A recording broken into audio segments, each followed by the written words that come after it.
Anime is a vast and varied medium, and if you're not already familiar, it can be daunting to find something you might be interested in watching. This is a podcast where three average anime enjoyers introduce their uninitiated co-host to their favorite anime touchstones, so he can join them deep in the Weebs.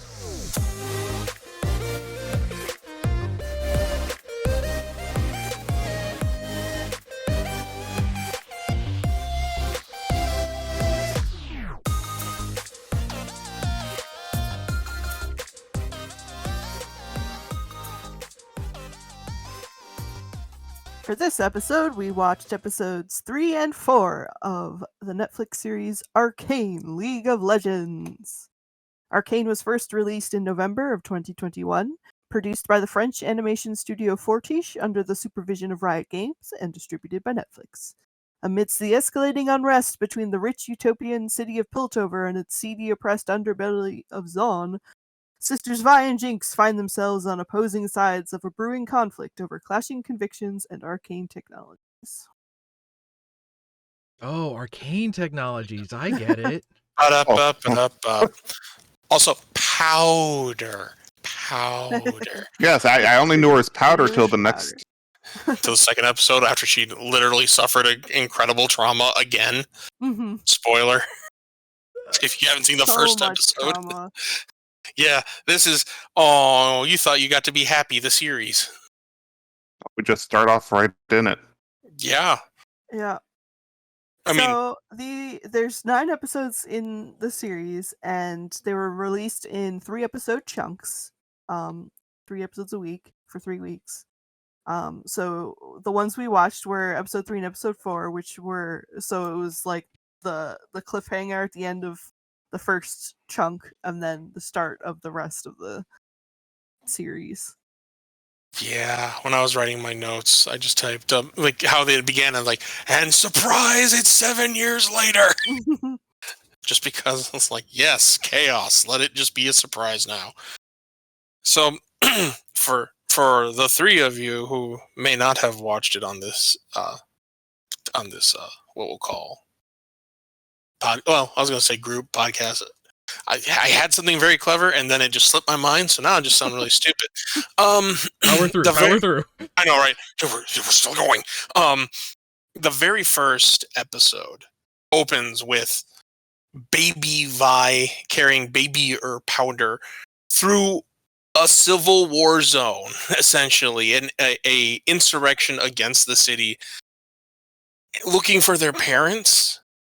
And they find Vander, who it's kind of implied as a family friend, and they look to him. He looks to the left, and there are just the corpses of their parents because they died in the revolution. It's implied they were fighting for the revolution.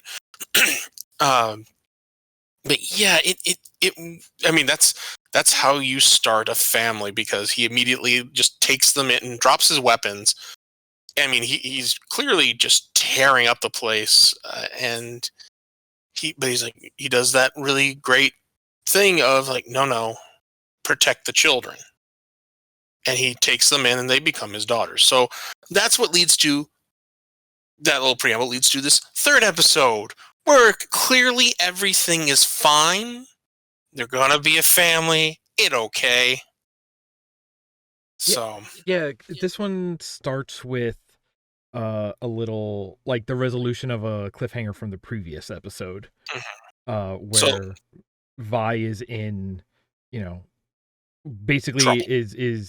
She's like giving herself up to the authorities in order to save everyone else. That's like the simple description, right? Mm-hmm. Just again, I'll give you the preamble. The other half of the first episode is okay. A couple years later, the kids are more or less happy, living their lives, in the slums, as one is in the modern era. And they are going to steal from a lab because they picked up a job from their friend Little Man, who you meet in this episode after Benzo is killed. And during this, things go wrong on the job because Powder accidentally drops one of those little stones you see, and blows out the apartment. So that leads to this whole the enforcers who have kind of made a peace with Vander and the Lanes. Like they're kind we of need a sacrificial lamb here. We need who did it to keep the peace. So he offers himself up on a plate instead of his child. And that's how we lead into this. He's not going to let her take the fall. He loves her. He's going to take it and pass off more or less the authority of the Lanes to Benzo, who is a junk merchant and is the more or less caretaker of Little Man, the little friend that comes in to tell Vi after what happens, I know where they went, and they hug because bad things happen. Not to be confused with the really little man who we'll get to later. Out of curiosity, who were the other two little boys? Were they also Vander's kids? Yeah, Milo and Clagger are other kids that Vander has taken in. Mm-hmm. Okay. It's not outright stated, but it's definitely heavily implied that Vander literally has an invisible neon sign that says "All children welcome, safe here." So he's kind of an adoptive father? Yeah. Okay. He will take care of the war orphans because he kind of did a war and lost. I mean, yeah, he's kind of a dad to the whole zone in a way, because he's like the head of like underground operations or something like that. He's the one who cuts the deals with the authority and like keeps the peace. Basically, yeah, his deal with the upper city basically is like keep the lane shit down in the lanes, and just don't cause trouble upstairs. Yeah, don't start nothing, won't be nothing. When the heist goes wrong and there's an explosion in the upper city, they the council and stuff like kind of has to take notice and deal with it. Yeah, and as we go on, we all start to see like, this is clearly someone else's chess game. We're all just the pawns. But yeah, so we go back with Vander is talking with. I just had her name. Pretend I'm not looking at my notes. Well, not Silco. Blanco. Bosco. Yeah. Bosco. It's Bosco. Not Bosco. Did I not? I could have sworn I kept her name in here. Oh, it's further down because I typed way too much. Oh, Grayson? Commander Grayson? Yes, Grayson, thank you. Who has just the choice voice actress. Oh, yeah, she's great. I love her. Bob, you'll recognize her as, not Ada. What was the other one? Lakshmi. Really? Yeah. My good old future war cult. Yeah. The bad robot lady who died. Spoilers for Destiny 2. But yeah. She's just the choice voice actress, which is why she had to die, because those are some bills you gotta pay. Yeah. Oh, we were talking about this a little bit before, but I'm the only one here who has like any like functional knowledge of the game League of Legends, right? Yeah. Can confirm. Okay, so this show maybe it was really funny because I've seen this show, and like watching him watch it and react to things was super interesting. It was a very special, apparently personal hell just for me. It was a very special episode. Like, you know how they call the underground the lanes?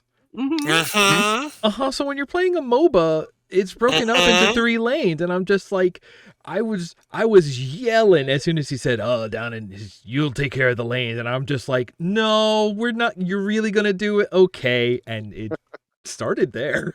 So I'm aware of that being a thing because I played the Blizzard version of that, Heroes of the Storm, for a little bit, and I'm aware of that kind of titling. But I will give them a little credit. It's like, yes, is it forced? Yes. Is it necessarily the most unbelievable thing? No, every society with an upper class and a distinctly lower class section of town has their kind of pet names for those poorest and most underappreciated areas. So I can believe the lane as a thing. There's definitely something to be said for a piece of media that has like in-universe slang or terms that it doesn't feel like it has to go out of its way to explain to the audience. It's just like, you'll pick it up from context clues. And like, in that sense, it totally works. But having the, when it's that, like, clear, like that's the thing, there are other things that you could do. There are like more subtle ones. Like the fact that like lanes isn't so much a term for the games. Lanes is a term used by people who play the game, you know? So it's like, it's a nod, but it's a nod that takes you out of like, yeah, no, we're in universe here. It's like, also, don't forget, this is a game you play. But I bring this up because I felt like I had a certain kind of spidey sense watching this show, because you say, oh, we need to take out this character because her voice actress is very expensive. And I say, oh, that character is not playable in the video game, so therefore they are expendable. That's the other side I was going to get to when Joe brought up, or not Joe, I'm sorry, when Bob brought up Milo and Clagger. I'm like, yeah, they're sure not appearing in the video games. So Okay, you can guess what happens. Funnily enough, okay, so I don't play LOL, I don't play any of the MOBAs, I don't play any of like the battle royales. I just started playing Fortnite, but that's a different reason. But like, so for the whole beginning of this show, my brain connected Milo and Clagger, and my brain thought they were Junkrat and Roadhog, which is a completely different franchise. Yes, also Sir's not appearing in that video game. Well, hear me out. Okay. No one says what the afterlife looks like in that world. Maybe it is just a brightly colored, continuously fighting game, and they just reincarnated. Okay, so you get isekai into Overwatch. No, it's just they respawned into their afterlife. No, it wouldn't be isekai, because that would mean it'd have to be this whole second world. Oh man! Yeah, I was gonna say more Truck-kun. slang. Yeah, Truck-kun didn't come in and run them both over simultaneously on their way to school. I mean, they did kind of just get like, when the show was just like, we're done with these characters. Time for a dramatic death that motivates everyone else. Yeah, okay. And just like literally crushes them, just like puts them in a pile of garbage, and it's like, all right, we're done. So let's appreciate that. Yeah, let's tackle the Lanes story, just to kind of make Nick cringe a little bit more by calling it that. Joey set up a cringe meter every time he kind of twitches. Take a drink. So we have Vander, who's going to surrender himself to Grayson. Says Benzo will take over.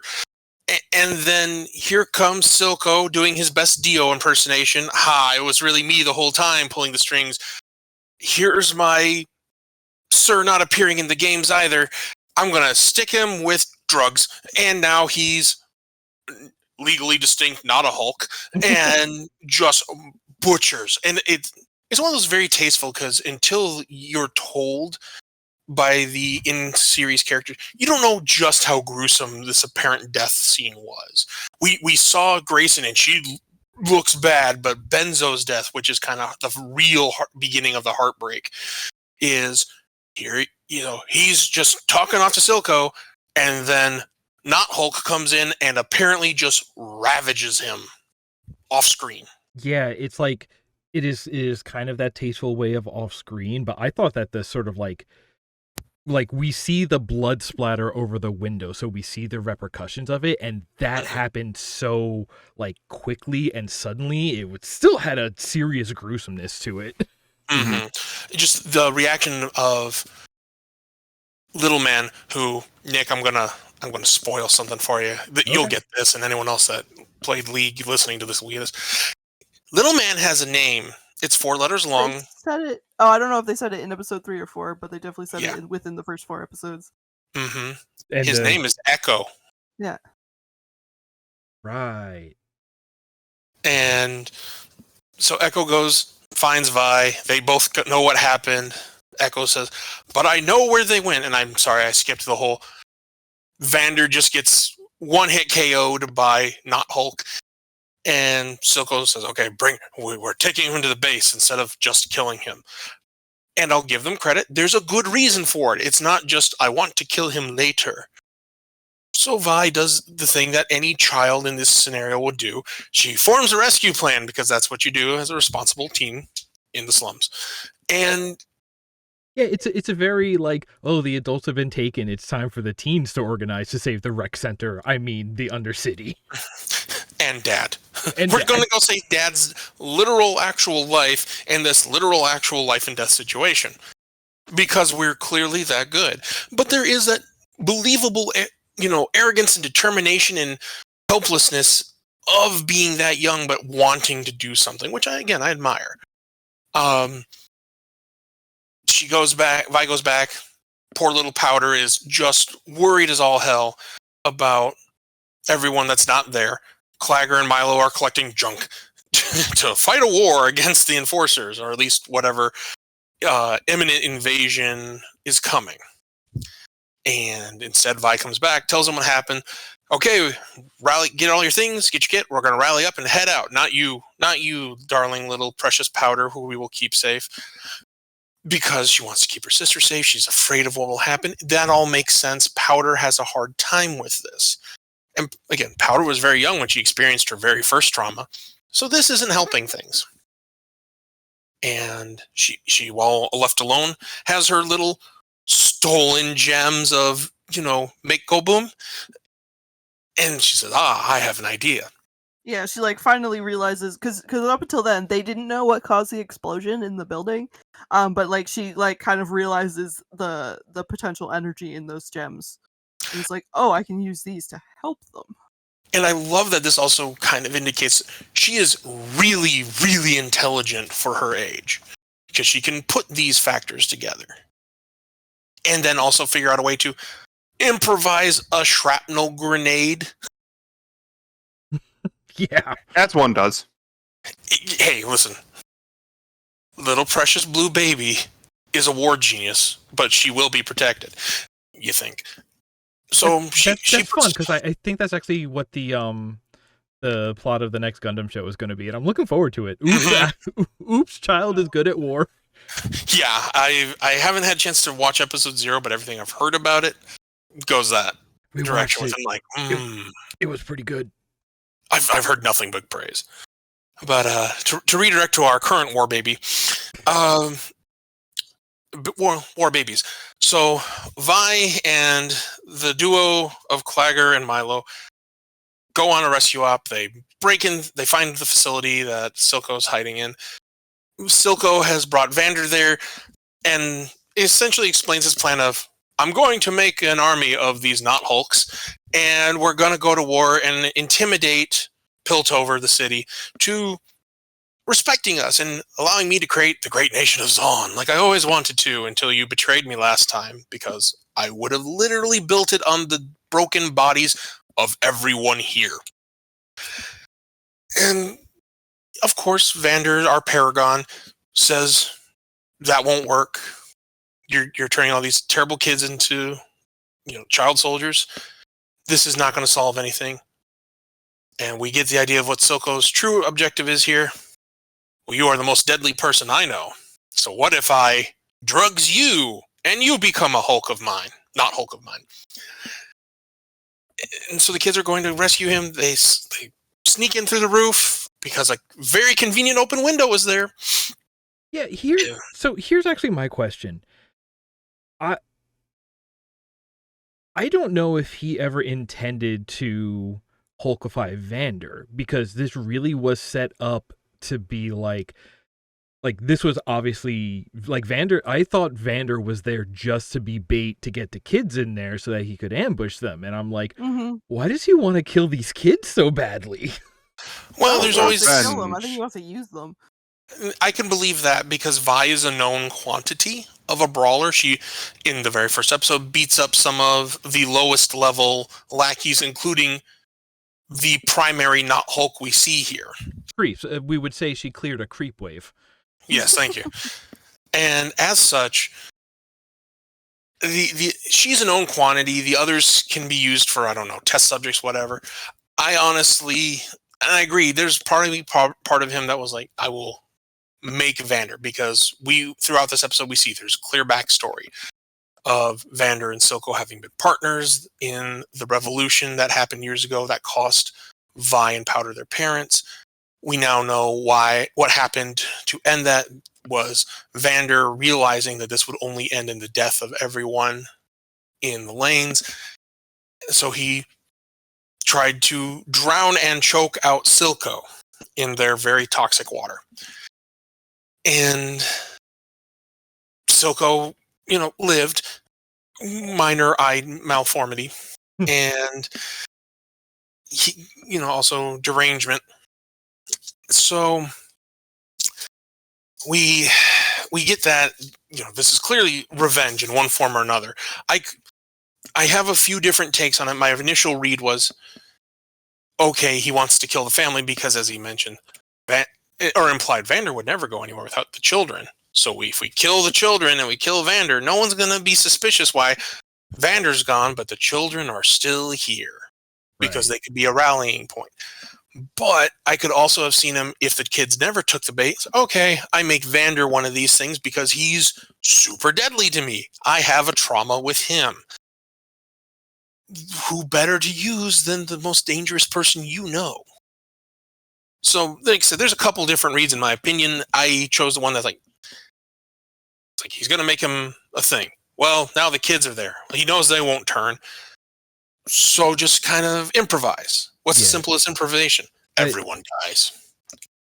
I think there is a lot of room to put your own reads in it, but I think that's part of the pacing of this show because it is just they were cramming so much story into this episode and all the backstory between Silco and Vander, and it's just you never get a straight, clear answer. Not exhibition. Exposition. You never get a clear, just telling of the story that happened between them. I honestly don't think I could tell you what Silco actually stands for, but I know Vander betrayed him when they were working together in the movement, and so it's moving along for a pace, but it's sometimes it feels like the show is trying to punch above its weight and put in all of this deep stuff, but it doesn't quite have the time to let it all simmer in a way that would pay off. I will let you know as the story does go on, you get a better feel for what Silco's really trying to do. Okay. Because the big misdirect is that Silco strictly craves power. Well, he does. But there is a Charles Xavier Magneto narrative here. Okay. Minus the racial overtones. It's that we both more or less want the same thing. How we go about getting it is different, and what we're willing to settle or call a victory is different. Because as you see, Silco, as we will see later, Silco himself becomes a parent, and later a parent, and in this moment, he's got a plan, and he's going for the initial. I am the Magneto to your Xavier. There will be war, Charles, because we can't live like this. And I'm not saying he's wrong. It just maybe the way he's doing it is wrong. But it's also understandably necessary because they've tried everything else. Theoretically, it's implied. So, with all of Vander's children minus Powder there, Powder, in just the most earnest of methods, tries to come in to save the day as the backup plan with her little clappy monkey and her monkey with its symbols, loads it full of these gemstones, puts one in between its symbols, and waits for the right moment as Vi puts on Vander's, or kind of reminiscent of Vander's gauntlets that he had used during the war, and goes to town on just all of Silco's lackeys until Not Hulk shows up and chokes her out. And I mean, you get real quickly. It's not this is going badly. It's we know she has to live, but little baby in danger. Mm-hmm. Something has to happen here. And that's when Powder steps in because she sees her. Yeah, I was gonna say, and then a Powder happens. Uh-huh. Yeah, and then everything explodes. Yeah, kudos for her. That was a genius weapon. but you see there's that whole, we've sealed ourselves in this lab / prison that Vander's in, and the monster can't get through. Not quickly, anyway. We found a weak wall. We're going to get through. We made it. And then everything just goes 100% south in an instant. The little toy goes off, blowing everything up. Just outright killing poor little Clagger in the blink of an eye, and impaling Milo with debris, and then crushing him in the debris of the wall just for that coup de grace. Just gratuitous overkill on these two boys. Yeah, this show pulls no punches there. Very few. There are like some opportunities for things that could have really gone farther. But yeah, for the most part, it's like, no, there are consequences. And these kind of consequences you don't even typically see in anime for all intents and purposes. You don't get this kind of just continuous back-to-back gratuitous death of children. Yeah. And things just go even worse. Vander gets messed up. He and Vi are under rubble. He gets enough strength, rallies, continues taking out minions and dealing with the not Hulk. And I meant to ask Nick, I'm sure there's a term in the game for those. Honestly, I couldn't tell you. I bet somehow it wraps around. Like, so I'm guessing whatever the vile glimmer, I think they called it? Shimmer. Shimmer. The purple stuff is Shimmer. I want to say between Shimmer and Hextech, these are basically just used by the game as excuses for why people have 4 abilities and an ultimate or whatever. It's just like, yeah, no, this one throws purple magic-y looking stuff. Oh, that's the Shimmer. I think that's what it is. Fair enough, because I can believe that, because there's just enough things when I did my own very casual research when this first came out of the characters and what happens in their world. In the actual game lore, it's like, okay, there's just enough here to maybe everything has a reference, but I'm just not finding it, and I'm not going to go down that rabbit hole. Because it was 2 a.m. Yeah. But that aside, so Vander just gets his ass kicked, and he's about ready to kill Silco when he's on the rebound. And Silco turns everything around and just stabs poor Vander dead on, just grievously injuring him after having already stuck him with some Shimmer. It may not have been full of Shimmer. Definitely a needle, though. No, he just stabbed him with a knife and threw him over the side. And then while he's laying down there and he sees Vi is still struggling, he stabs himself with the Shimmer so he could rescue Vi. Let's not breeze by this. He is thrown off the bridge, and you think, oh, okay, he's being summarily dismissed by Silco. Silco has won. But then the camera cuts, and he falls onto the pile of Shimmer vials, and it's just I just screamed oh no, happy face. It's that was a very hijinks ensue moment right after this literal gut punch. Yeah. Yeah, but for all hijinks ensue, he gets real messed up physically. He looks terrible. Oh yeah. But he saves Vi, and in the process, he kind of puts the fear of God into her by looking directly at her. Mm-hmm. And all hulked out. Yeah, and he's again got the opportunities. I'm going to kill Silco, and then the building does a collapse. He's like, nope, I'm going to save the baby, and he does. Jumping out a window. Literally falling to his death, but saving her, dying, just succumbing to his injuries. And his last words are just, take care of Powder. And as soon as, the pain starts to really reach its climax in Vi, a Powder appears. And shit goes downhill fast. Because she's all I did it, I saved everyone. And Vi just turns around, and it's just like, I don't even know how to begin telling you that you just killed everyone. And there's definitely that mix of grief, surprise, a little, okay, at least baby's okay, but everything else is all the dots connected. Baby's okay, but the baby did it. Mm-hmm. Look what you did. it's that meme with the child looking at the camera, smiling as the building's on fire. Except in this case, poor little Powder didn't know what was going to happen until it did. Yeah, a sense of obliviousness on her face. Yeah, and I will say this. I will not defend anything that Vi did or said or even enacted on poor Powder by hitting her. Yeah. But there is a degree of understandability that this child, who has both children, who have already suffered grievous traumas as children, seeing them with their own eyes, is now experiencing that again, and it's the result of her own little sister. I cannot say I would have handled it any better in that moment because I've fortunately in my life not been subject to that. Yeah.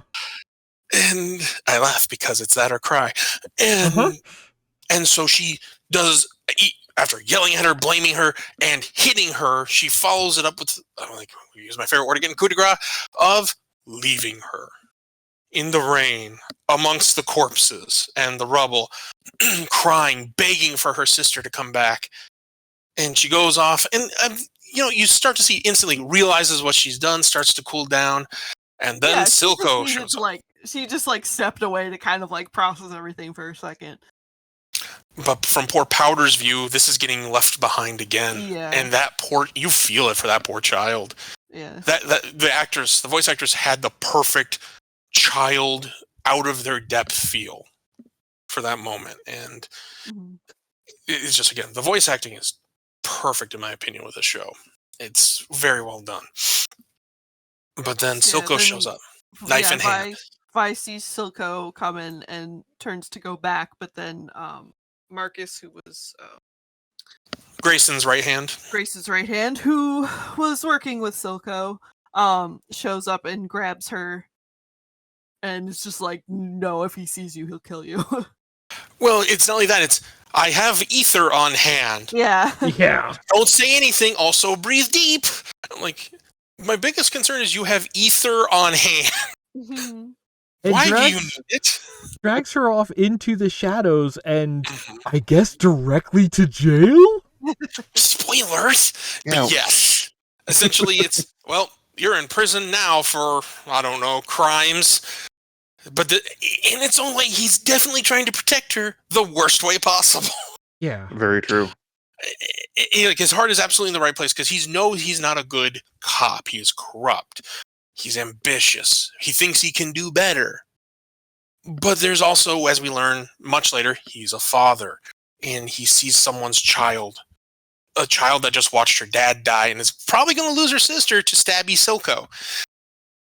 But we don't know, or at least he doesn't know until later. And then we have Silco who sees this child, asks, hey, where's your sister? I got a question for her. How sharp is this knife? Powder does the perfect child reaction. And I love the movement in this series. All the character movement, it just feels so fluid and real. It doesn't feel choppy in any fashion to me. She does the one thing that a child would do in that situation, which is cling to Silco. She tells him, I have no sister. I have no family. Everyone's dead to me. And Silco puts away the knife and holds this child close, gently, tenderly, like a parent would. And we get that classic line in these kind of situations. Don't worry, we'll show them. We'll show them all. As the rest of his lackeys show up, the ones that lived, and kind of surround him. And that's the end of the Lane's story, which is, and honestly, in my opinion, the more interesting of the two parts that we have here. Powder, which, yes, by the way, it's for Powder Keg, right? I'm sure, because of the Probably. character Jinx. I did look up on my own way back when that is apparently there are game dialogue lines where it's Powder is mentioned, and other names by Vi that will be relevant later in the series for other characters. So okay. I'm sure it's Powder Keg, but as the child, it's just Powder in this narrative. Like, okay, her sister just left her. She's like sitting next to her hulkified dad's corpse.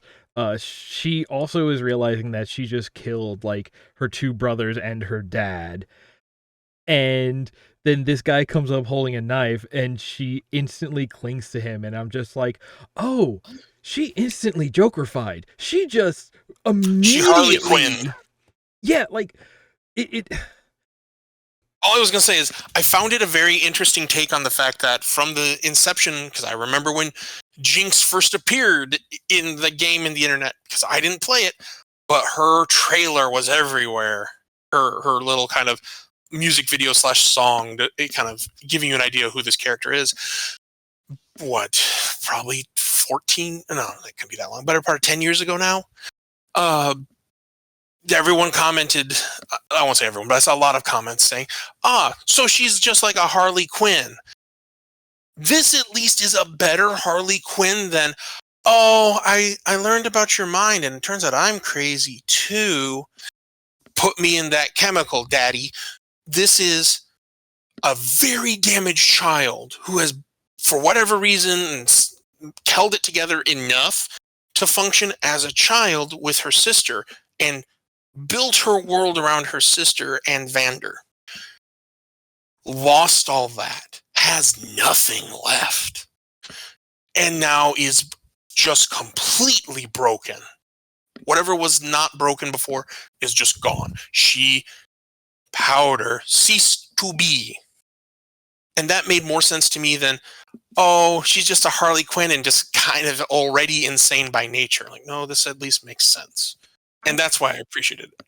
I kind of don't buy it though, because like, I don't think she's like, okay, I don't know much Batman, but like the idea of Harley Quinn being like when you look at that, I always found it was closer to like a like it was kind of ripping on Silence of the Lambs. The idea of the inmate, the madman, what makes him so dangerous is that he has this understanding of psychology and knows how to manipulate people and sort of change their perspective on him and on themselves. And he's like the king of gaslighting. You're not wrong. And so like there's a part of that where it's like, Harley Quinn is the victim of Joker's manipulations. Mm-hmm. Jinx is the victim of a cartoonishly compounded combo of misfortune and trauma. So that's the thing. I feel like Harley Quinn TM is the better Harley Quinn because there is something there. Like there is like a logic to how she sort of gets into that state, and especially now with like the liberation of Harley Quinn and what was it, Birds of Prey, like of Harley Quinn, they're also playing with someone sort of like realizing that they manipulated and trying to get out from under that, and there's like a story of recovery there, and there is a character there having arcs and developing. Jinx is that. But, kind of like you said, it's like, oh no, she is like the Harley Quinn, but she is the archetype of it and sort of like doesn't have that sort of internal logic. So the fact that they had to come up with this situation that was, again, cartoonishly, comically, grotesquely unlucky and traumatizing to say she broke that much. And even then, I don't buy it, because you don't immediately leap into somebody's arms. You go into a fugue state and you do not hear or process what people are saying for 6 months, and then you kill yourself. You do not immediately. She basically like chose to be Joker-fied. Like Silco did not do anything. Silco was ready to stab her, and like then she comes around and is like, "No, I'm Joker-fied now," and he's just like, all right, I think I can work with this. Like, it is this weird, like, I don't buy that being the logic of her mental break. I'm sorry, but like, it's just fair enough. I guess I also see that because I've known people that are like this, who are just completely baseline codependent. And when we watch the series, she is absolutely codependent with Vi. She, in her psychology, is looking for the next authority to bond to. As such, she made this choice, and between her grief, anger, everything, I'm not saying it makes 100% logic. And to be clear, I appreciate modern Harley Quinn that has evolved. Oh, I'm talking, my problems are with the original Harley Quinn as she was originally portrayed. The development since then is amazing, and I agree with you. Fair enough. 100%. I would say that I can see and believe because of people I have known, and also 100% admit I don't have a degree in psychology, so I can be completely off base. But for my very minor understanding, I can believe this. It doesn't feel like a terrible stretch. Is it narratively convenient? 100% yes. But for the narrative they're presenting, I can grok it. Can I bring up something real quick?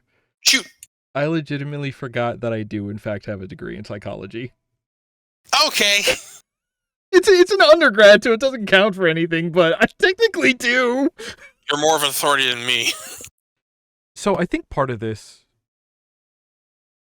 I played the game, and honestly, as far as MOBAs go, I think it is like the one I respect the most, and that's a whole different discussion. But there is like my knowledge from League is like in the development, it was League was the we can build it better version of Dota 2 or just Dota regular. I think Dota regular. I think Dota 2 followed League, but of Dota, which was a mod for Warcraft 3. So basically what you have is this thing of Warcraft 3 existed. They stole every model in the game to make this mod. Then when they were sort of working on Dota 2, they were like, okay, so everything was built around these existing character models. How do we make like the legally distinct versions that we can use? And then League of Legends comes in and it's like, okay, we're going to kind of do the same thing, but we want to be the gritty reboot version. So we're going to have like more human-esque characters, and they're all going to look like they walked out of a Hot Topic. I mean, you're not wrong on that last part, absolutely. But so like, I definitely am coming into this show with a lot of baggage, which I'm sure informs why I didn't respect it. I won't say it wasn't enjoyable, but I just have like a ingrained disrespect for it. I believe the kids call it hot takes. Yeah, I packed a hot lunch and brought it with me to the showing.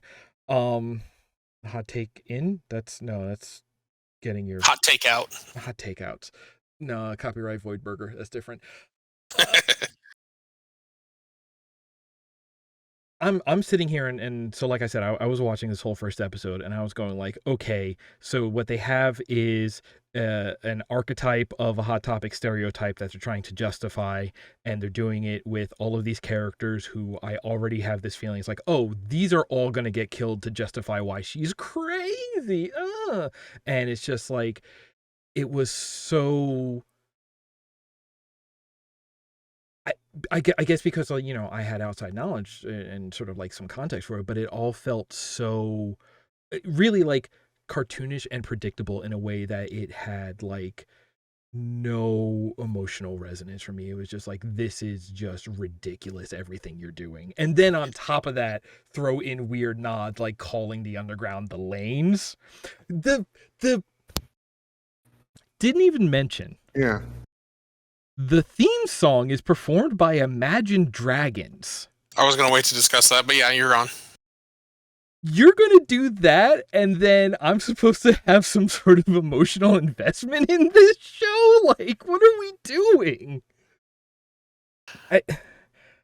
To be fair, I will agree most of the opinions I've seen on this have been, retrospectively, especially when this very first came out, have always been, it's probably better to go in not knowing, because the most divisive part of this is, well, this doesn't follow all of the established League lore and the creators and who makes League. I forgot already. Riot Games. Riot, thank you. Oh, Riot, thank you. Subsidiary of Tencent, I believe. Right, that's why I wanted to keep saying Tencent, but it didn't sound right. Riot says like it's not replacing the existing League lore. We live in the era of the thing I hate most, the multiverse. Right. However, I'll give them credit. They're not saying like, "Oh, all these universes agree or exist at the same time." They've just said like, "This is just an interpretation of the lore that has taken a few artistic liberties, and that's enough for." And I am not above this in the past myself. Saying we're going to divert here, there from an established lore to tell a story from our interpretation, the artistic liberty, and those already invested don't necessarily like it, and I respect that. That is their right. Like I said, I enjoyed it because not knowing what it was, this made me at least interested in what does the League lore look like then, because now I'm curious how different they are. It doesn't make me want to play it necessarily, but that's mostly because I've seen enough of what are stereotyped as the majority of players for it. Yeah, it's rough. I get this feeling that it's sort of like you read like the difference is like people who are like reading this great like fantasy novel, but and all they know about it is like, oh, this book came out and it's getting great reviews. The thing that they don't know is that the person who wrote that book has, it is based on the D&D campaign that they've been writing by themselves and have inflicted on their D&D group since high school. And it's like, oh, it comes from this like kind of cringe lineage, but once you pass it through like an editor and some professionals of this medium and sort of re-encapsulate it, you can make something good out of it. But it's like, when that past, it is so hard to separate the work from the context in a way that's like, I wrote this down, but like, knowing what I know about League and about the history and about how it was like the gritty Dota reboot in a weird way, it's like this show felt like try hard prestige, I could see that. If being invested in the game, I could see. I'm sorry, go ahead, Bob. No, after you. No, go ahead. You haven't said anything yet, really. Oh, I was just going to say, would you say it's equitable to, and I am very guilty of this, watching a movie and reading a book, and when you read the book first, it ruins the movie. I mean, Nick's really the only one that can answer that, but that's the impression I'm getting from Nick. For me, Jurassic Park was always hard because I liked Crichton's book better. That's fair because Hammond wasn't the nice grandpa that we got in the movie. I think it's kind of the other way. Like, I think it's weirdly like how we consider Shakespeare now, because the whole like, when you think of like, oh, the quintessential stage actors, they do Shakespeare in the Queen's Theatre, and it's like this highfalutin, like, not royalty, but like it is a prestige thing. But then when you actually look at the history, it's like, oh right, Shakespeare was basically writing pulp for the masses, and that's why it's full of like dick jokes and drunkard jokes, and so many things are spelled out. And it's just like, no, yeah, this is like for the time, this was the equivalent of like the dime store novel. So it's that weird thing of like, if reading the book first ruins it for you, it's not so much reading the book ruins it because the movie is different. I think it really is a thing of like, the history behind it. That this whole story is based on a dumb in-joke that some high school buddies had, and now you're looking at it going like, really? It's on Broadway now? That fart joke is on Broadway? Oh man, that fart joke is on Broadway. Okay. Nick, I kind of get what you're saying, and I appreciate you spelling it out, because this is kind of to parallel it and kind of help put it in context for Bob. You know how much Bungie wants to do any kind of series that isn't a video game for Destiny. Destiny 2 now, mostly, since it's lived longer. I don't know I could enjoy that, or how Wizards of the Coast wants to do any kind of television or whatever franchise, visual medium franchise of Magic the Gathering. I don't know I want that, and I don't kind of what I'm getting off of Nick here, and tell me if I'm off base, Nick. I don't think it would be a good translation because there would definitely have to be liberties taken from the story that's being presented, and that can cause definitely a disconnect for an enfranchised person. Is that more or less what I'm getting off you, buddy? See, I think Matthew... How about... Oh, sorry, okay. Go ahead. I was going to say, for me, my interpretation of your statement is expecting to make art out of something that really shouldn't be. Like, we'll say any comic book property where they're trying to take characters no one knows and make them relevant. Why it's kind of unnecessary. Yeah, like, you know how they put out like a very fancy Halo TV show recently? Mm-hmm. It's like... Nick, this is our discussion from before the show. This is the Abrams Star Trek, and why it's not Star Trek, because there's no actual sciencing, there's no exploration and learning. It's just a creative take of, look, I can do sci-fi action. Well, because it's not even that, because it's like I'm not even going back to Halo, but it's like knowing that before this prestige TV show, $1 million budget, whatever, existed, the reason it got up to a level that people thought they could strike it into mainstream is because of Red versus Blue. Oh, you opened the Pandora's box of things I have very, very strong opinions. Look what you started. We'll summate it with, I don't care if anyone does or doesn't like and support Rooster Teeth. I did at one point, and then I saw what they became, and I'm very glad I divorced myself from that a long time ago. Right, but like this is exactly what I'm saying. Like, I think Halo at least has the blessing. Kind of like with everything based on The Witcher. It's like, oh yeah, no, the Netflix Witcher was not based on the games. They were both based on the books. This is sort of like a backwards thing. Like Halo the TV was not based on Red versus Blue. It was based on Halo the game. They were both based on the same source. I think the reason why doing it with League specifically is much rougher is because the game is the source. It is as if the Halo TV was based on Red versus Blue rather than them both being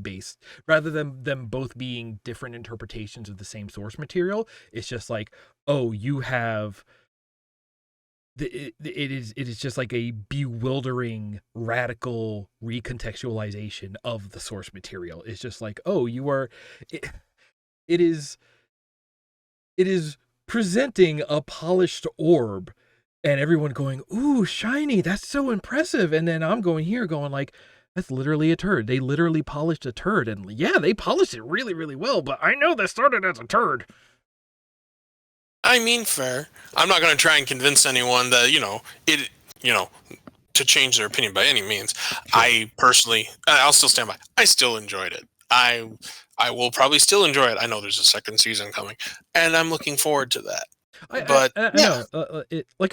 And again, I want to make this clear. Like, I don't think this show is bad.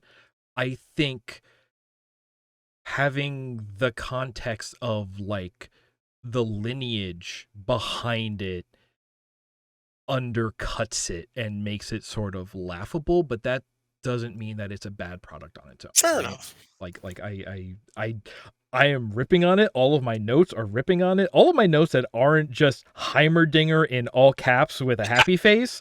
The rest of my notes are all like ripping on it, and I feel bad about that.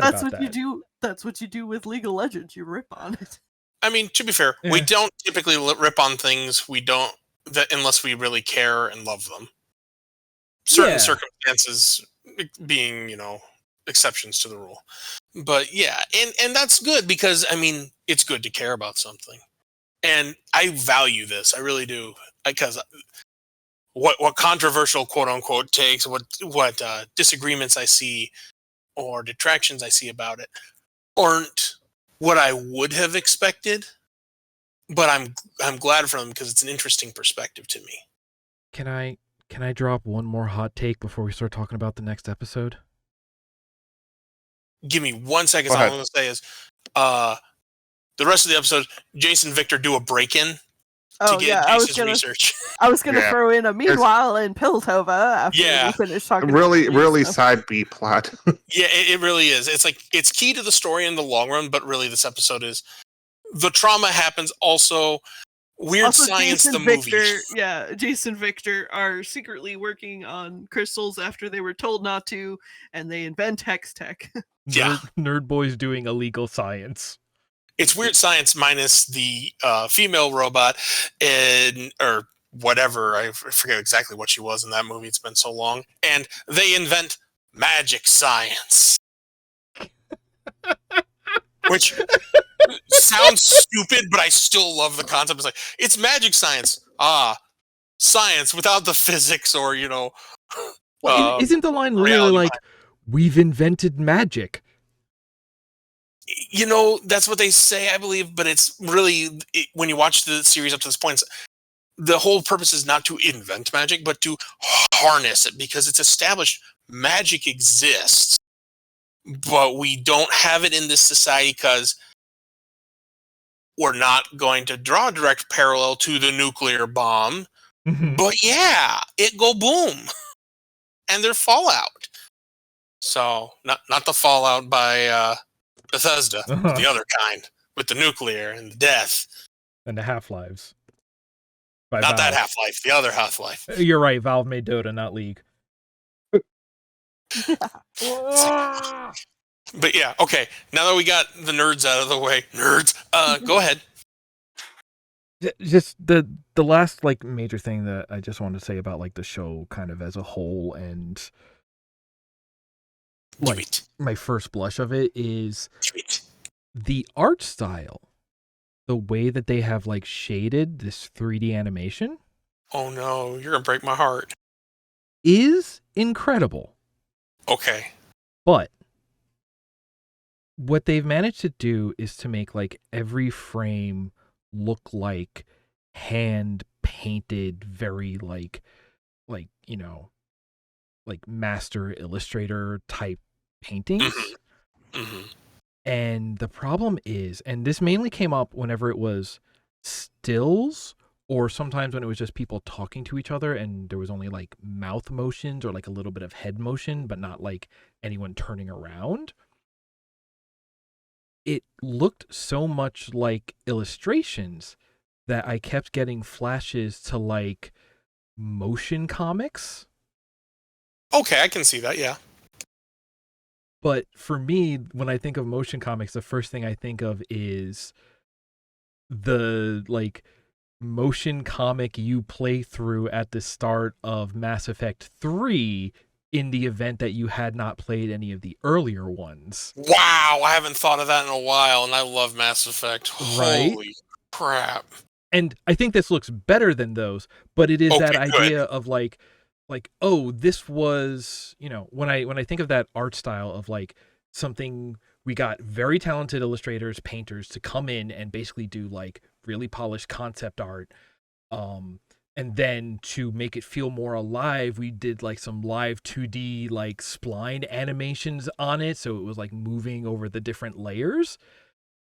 And this show at times looks like that, and the problem is it's this is so cool, but in my brain I'm going, this is what things look like when you hire an illustrator because you can't afford to hire animators. Well, it's such a weird thing. There's nothing to actually draw from this. It's just a thing that the entire time we were watching this, I could not get that off my mind. Just in my mind, this looks like they had too cheap on their budget, even though what it's actually doing is really, really impressive and stylistic. And it's just how did you do so well and end up making something that my brain just looks at and goes, low budget? It's oh no, I'm sorry. So let me peel back the curtain a little bit, and I could be wrong on this particular aspect, but I feel like I'm remembering this right. All the backgrounds are still paintings, essentially. It's the equivalent of the illustrators matte painting in old Star Trek in the background, but they're very well done. And if that was the case, I did not notice it. It all felt really natural. Like that's the thing. There's talent here. It is extremely impressive animation.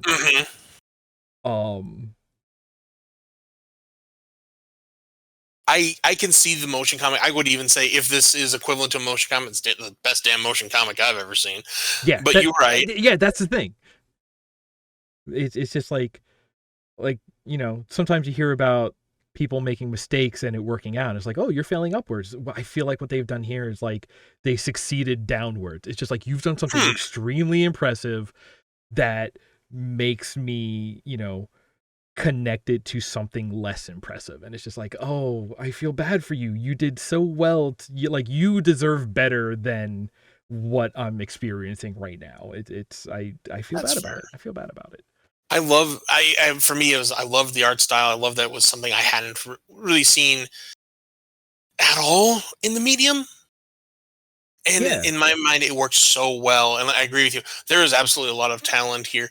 I don't feel they failed downward. I feel like they brought something that could have been otherwise done incredibly poorly and did it very well with all they had. And I will say this. I have nothing to back this up. It's just my own interpretation.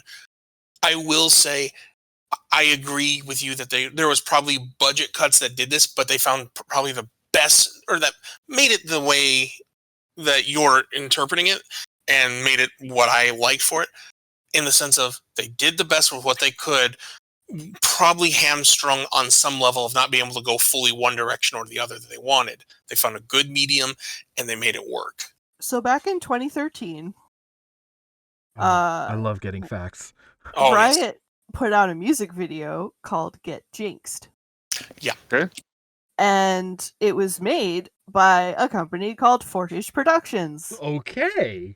And it basically featured the animation style in the show. And Riot was so impressed by the work that they asked them to make an animated series. Fair. And it took them about 6 years. And then it got delayed a little bit on release because of COVID. Yeah. And then it came out. Okay. That connects a lot of dots now that I hadn't even been aware of. Because I didn't know they did the Jinx video. I haven't gone back to watch that, but I have it open in a tab. I can send you. I'll put a link in the. Yeah, I actually don't know if I've ever seen that. I know it's somewhere in like my old YouTube likes, but it's probably so far down at the bottom. There's a Cthulhu down there waiting as well.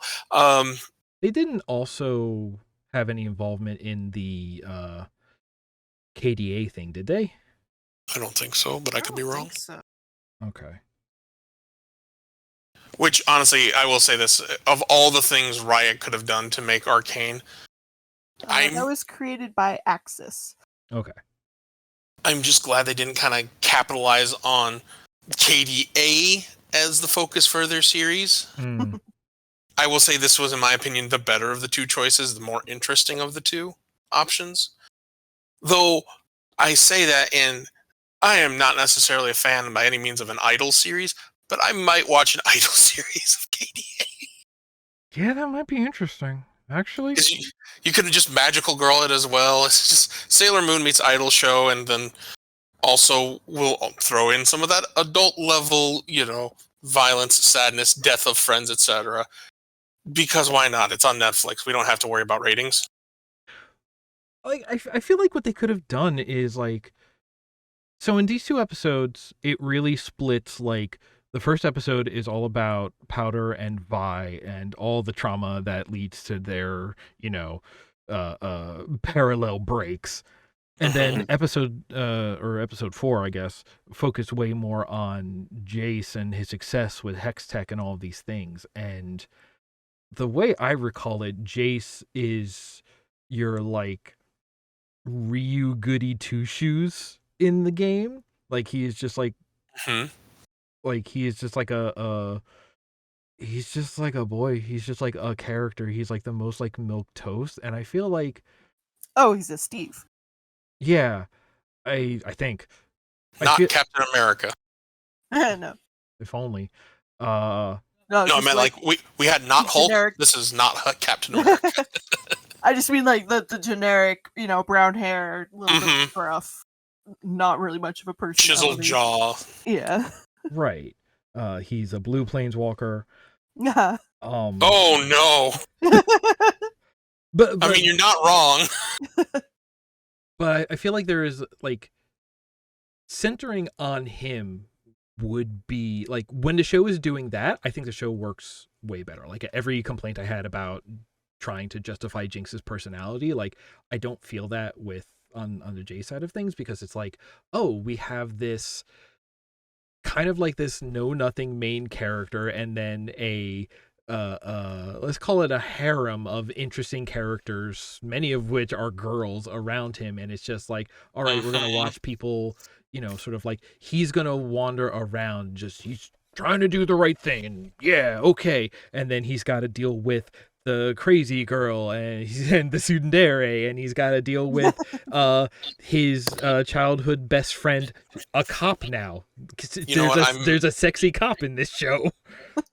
Well, sexy cop goes a different direction than you might imagine. Let me tell you that. I bet. I thought she was a pirate. I kind of wish she was. I wish she would become one. Let me do the episode 4 summary before we get. Sure. Yeah. Let's. Yeah, this is a good time to roll into it. Before I gotta cut you off, Joe. 1 second though. I'm so mad, Nick, because now I just came to the realization. This is my real problem with Jace.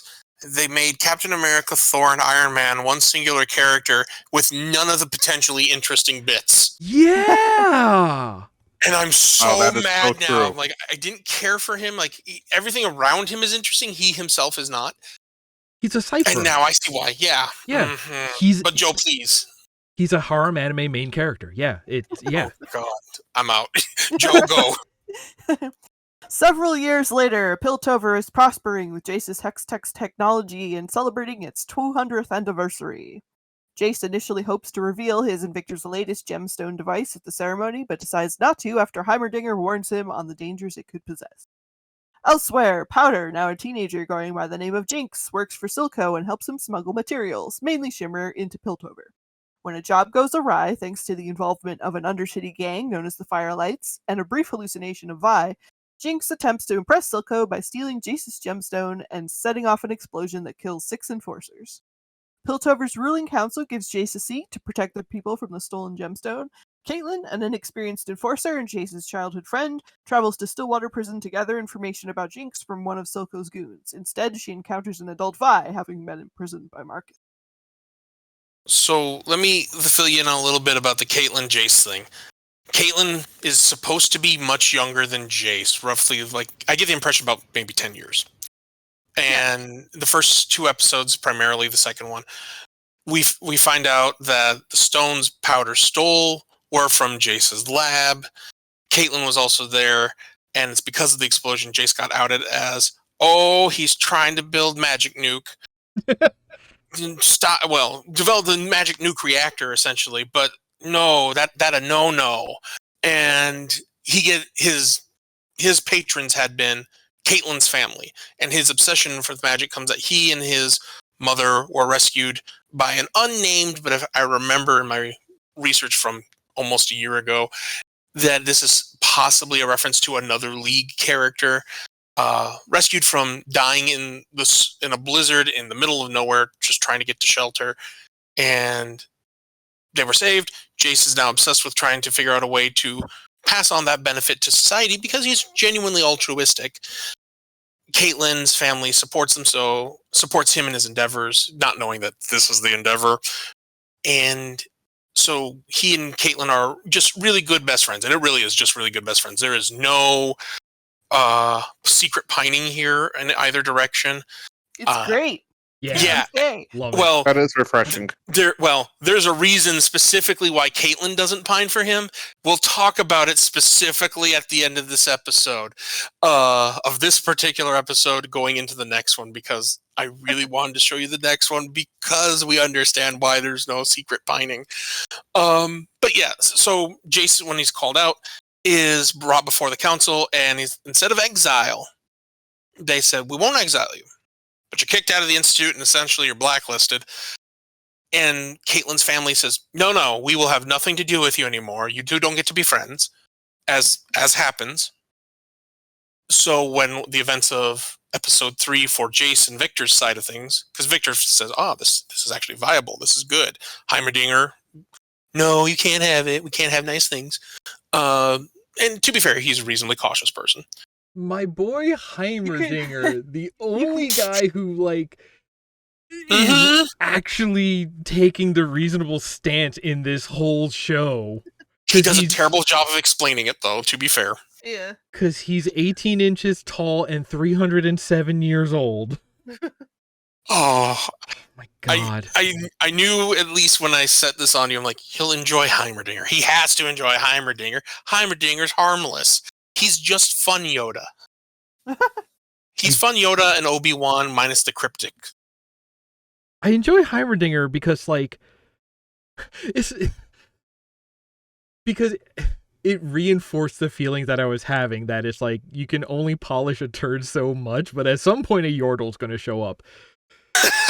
And it's just like, you cannot hide that this is based on gritty reboot stupid video game League of Legends. Mm-hmm. You need to have a Heimerdinger there. And if you look in the background, there is some of the little Easter eggs. There are books and plushies of Yordles everywhere. Yeah. With them on the cover, so there, your Yordles are there. I'll part the curtain a little bit. We watched the first 2 episodes as well, just because you gotta watch them in order. And there was, like, a Yordle prostitute in one scene in the background. Mm-hmm. That wasn't the prostitute. That's the mama matron. That's the madam, yeah. Madam, thank you. Okay. That comes later. Oh, interesting. Okay. Yeah, she's a speaking character. I was not expecting that. Yeah, that's it. As this goes on, I think a lot of your, or not a lot, but maybe half of your problems get addressed from what I'm hearing. But, you know, please continue. No, that was it. I just noticed her. Okay. But yeah, so Jace and because Victor kind of like, listen, we're going to do a weird science, a young Frankenstein here in a sense, behind Heimerdinger's back. And because it was successful, now Jace is the golden child of the city. We always believed in him, you know, as what happens in society. Mm-hmm. And I will let you know, the stories of Vi and Powder and Jace and Victor do dovetail together at one point later on and goes forward from there. So these two differences come together and you see where the overlap is. Not in these episodes, but this is really the beginning of where they start to come closer and closer. And you get more on Silco again later. But this is all coming to the head. This is definitely the act 2 of a 3-act, because there's 9 episodes, 3-act series of your play. And this is that middle point. And it's a very well done, in my opinion, how they execute is a very done middle point. There's not really a time skip after the middle. We're all caught up to where we need to be in time. And you'll meet other characters. I'm sure you would know. But that's where all this is coming from. So now they're touting the golden boy at the grand celebration. And that's part of where a lot of Caitlyn's issues come from. Caitlyn's mom, as it's stated here, but it's kind of seen and alluded to in the first few episodes, has a plan for Caitlyn, and it's not to be out in the real world. Caitlyn wants to be in the real world. I respect that. And so, but they have that lovely, fun, we've more or less grown up around each other dynamic. And I appreciate that instead of the, I've grown up with you and secret crush. We don't have that trope, and I love that. They definitely have like a faux sibling relationship, the way that they're picking on each other. I love it. The dialogue in there felt very natural to me. Yeah. I've had those conversations. It was genuinely nice. Again, a little weird because it's just like, okay, but she is like a cop here, and also for some reason she's one of the sexy cops. She's a cop, sexy cop, and a sexy heiress cop. Here's all your tropes, all of your harem bland bitch protagonist tropes, but she doesn't want you. Yeah, and I love that part. But he's not like into her either, so right. And I love that. There's no unrequited love. It's we are friends, almost family, and that's all it needs to be. I don't think he knows what sex is. Oh, he does. He will. Okay. I promise you. He's- In no uncertain terms, he will. He horny for science. I mean, yes. Science and maybe someone else that has appeared in both this episode and the previous one that has helped him. And unfortunately to the shippers, it's not Victor. That's okay. They're still boyfriends in my heart. You know they have that relationship. It's close enough. I don't see why it shouldn't be. Science boyfriends. Nice boyfriends. Aw. But yeah, so this one flows a little bit better in it's not really a singular focus. It's kind of two focuses, but more balanced in this one. We have Jace being touted out. He's got his new development, as Joe put it out in the summary. And we just get to see kind of how Jace is very uncomfortable stepping out of the shadow of others and making his own leadership decisions or deciding for himself. And to be fair, hearing the wisdom of Heimerdinger just doesn't let everyone know what his experiences were, which honestly is my biggest problem with him as a character. If he just said, listen, I know it's in the history books, but from the person who was there, this is what happened. If you had a Holocaust survivor come up to you today and tell you, I see a lot of parallels in modern society of how people are being treated, you'd listen. You would hope you'd listen. Yeah. And you'd at the very least, hopefully, if you're not a terrible human being, take them seriously. But he doesn't give them that. And I think it's because he's such a good little person and he doesn't want people to feel bad in any fashion. He wants the best for everyone and to move forward from those tragedies of the past, that he falls into that tragic figure moment of, well, if we don't really talk about what happened in the past in detail, we can avoid it in the future. Oops. I think there's a lot of plot points in this show that really revolve around the, if you had just explained the thing that you knew, we wouldn't be here. Like, you're not wrong. Because like that is everything in the last episode. That is like Victor or like Vi not telling Victor that she's giving himself up. He just figures it out. Victor not telling Vi and anybody else that he has a deal. Vander, sorry. Yeah. I know, there's a lot of V's. Vander not telling anyone that he has a deal with the authority up top. It's Vi telling Powder to stay behind when they're going to rescue Vander. It's every single one of these moments is just like, oh, you should have explained something clearly, but instead you were trying to prove yourself, I guess, or it's them trying to protect them. It's because again, it's Vi trying to protect her sister, but saying it, but not explaining the full depth of why and what is at stake. Heimerdinger not explaining how this can go wrong. He sees one of the things Jason Victor do is they show Heimerdinger, hey, look, we've got these gauntlets that are going to be great for mining and make labor easier on people so they don't, fall under continuous pain or burn out. And we have a laser that'd be great for sculpting for artisans. Heimerdinger, you can tell for his animated expressions, those are going to hurt people when they hit them or cut people in half when they get, exposed to magic laser. Notably, that laser is the arm that Victor has on him in the game. Yep, I learned that last time I did Once Upon a Time research, and it's like, I didn't get that, but it makes sense because Victor, it's alluded to here. We already see he has definitely he is suffering from some malformity, some sort of a consumption. Yes. He also has to walk with a cane by nature. Things have not been good for him. Later episodes will go into just how not good for him because, spoiler, he's dying. And the, tragedy knows no bounds. That's all I'll say. Never have friends. Again, cartoonishly grotesque the way it just doles out tragedy like Halloween candy. Yeah, this is not a happy world. This universe is definitely in the side of the spectrum that Game of Thrones occupies the extreme of. And but you can see that Victor has a motivation. On some level, this will help him and help others because Victor is from the lanes. He understands what it's like to suffer and live in that and come up from that. And he wants to give back to that people, which is beautiful. Love it. All about it. 100%. Mm-hmm. Jace has never lived that life. So he's taking things far more cautiously, as you would expect. It's very conservative in his approach because he doesn't want to do the wrong thing. He wants to do the right thing. But he's also trying to protect people from what he feels are his mistakes or his lack of attention, because Powder does a steal of more magic stones. These ones now refined, because that's truly the great reveal. Can I just say one thing? Yeah, go ahead. I was actually kind of like how we were talking about.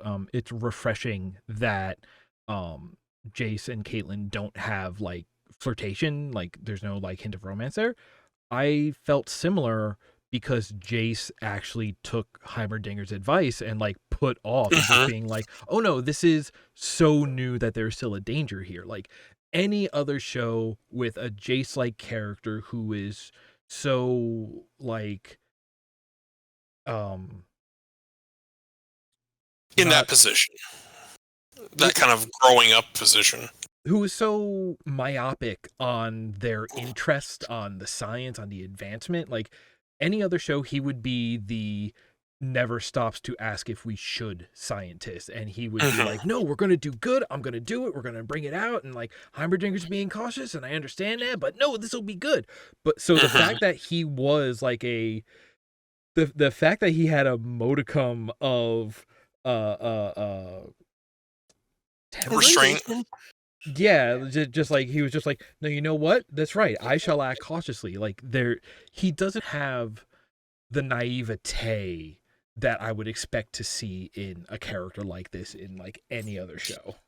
Yeah, there's a real lack of entitled arrogance, or posturing in him, which for all of his watered down big three of the Avengers, I can at least respect that of him. It's like, okay, he understands, and he's starting to, on some level, he understands there is absolutely a danger to these. Maybe we do need to do some more work before we roll this out. Like, he still tries to give this presentation of, it's coming, just you wait. Half-Life 3, I mean, this work we've been working on for a while is coming, but you gotta chill for a minute.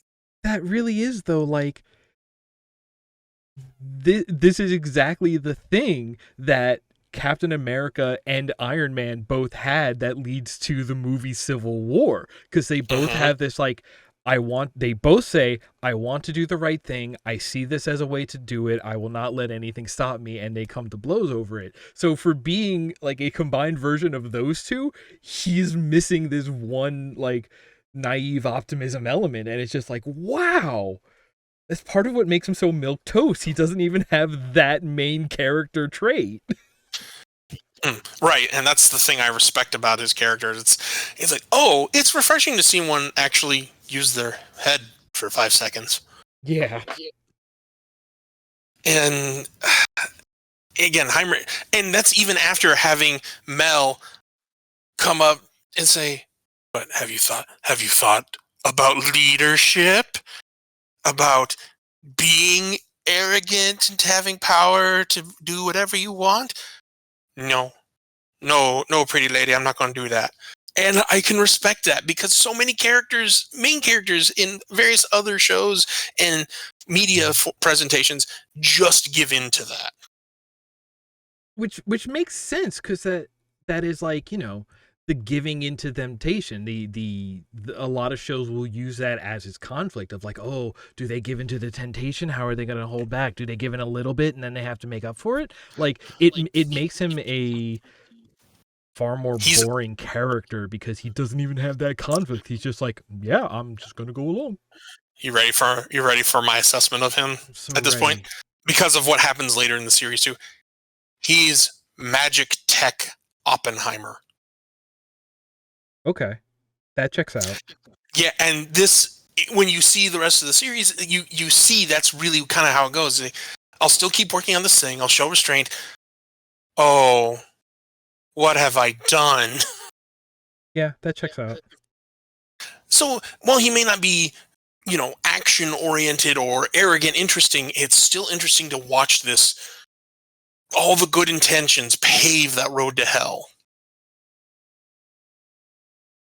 But yeah, that was interesting. It's also like watching the good boy who's stuck in this web of political machinations and shit going on around him. Yeah, his naivete there actually is probably the most interesting part. He doesn't realize half the time when he is being manipulated until it's happened. It's like a reverse Marx Brothers. Like everyone around him is doing this high fantasy, high political drama, and he is just like too innocent to know that he's being pulled into this, and he's just like, I'm just gonna sort of step aside from that, okay, and just like lets all this stuff blow past him.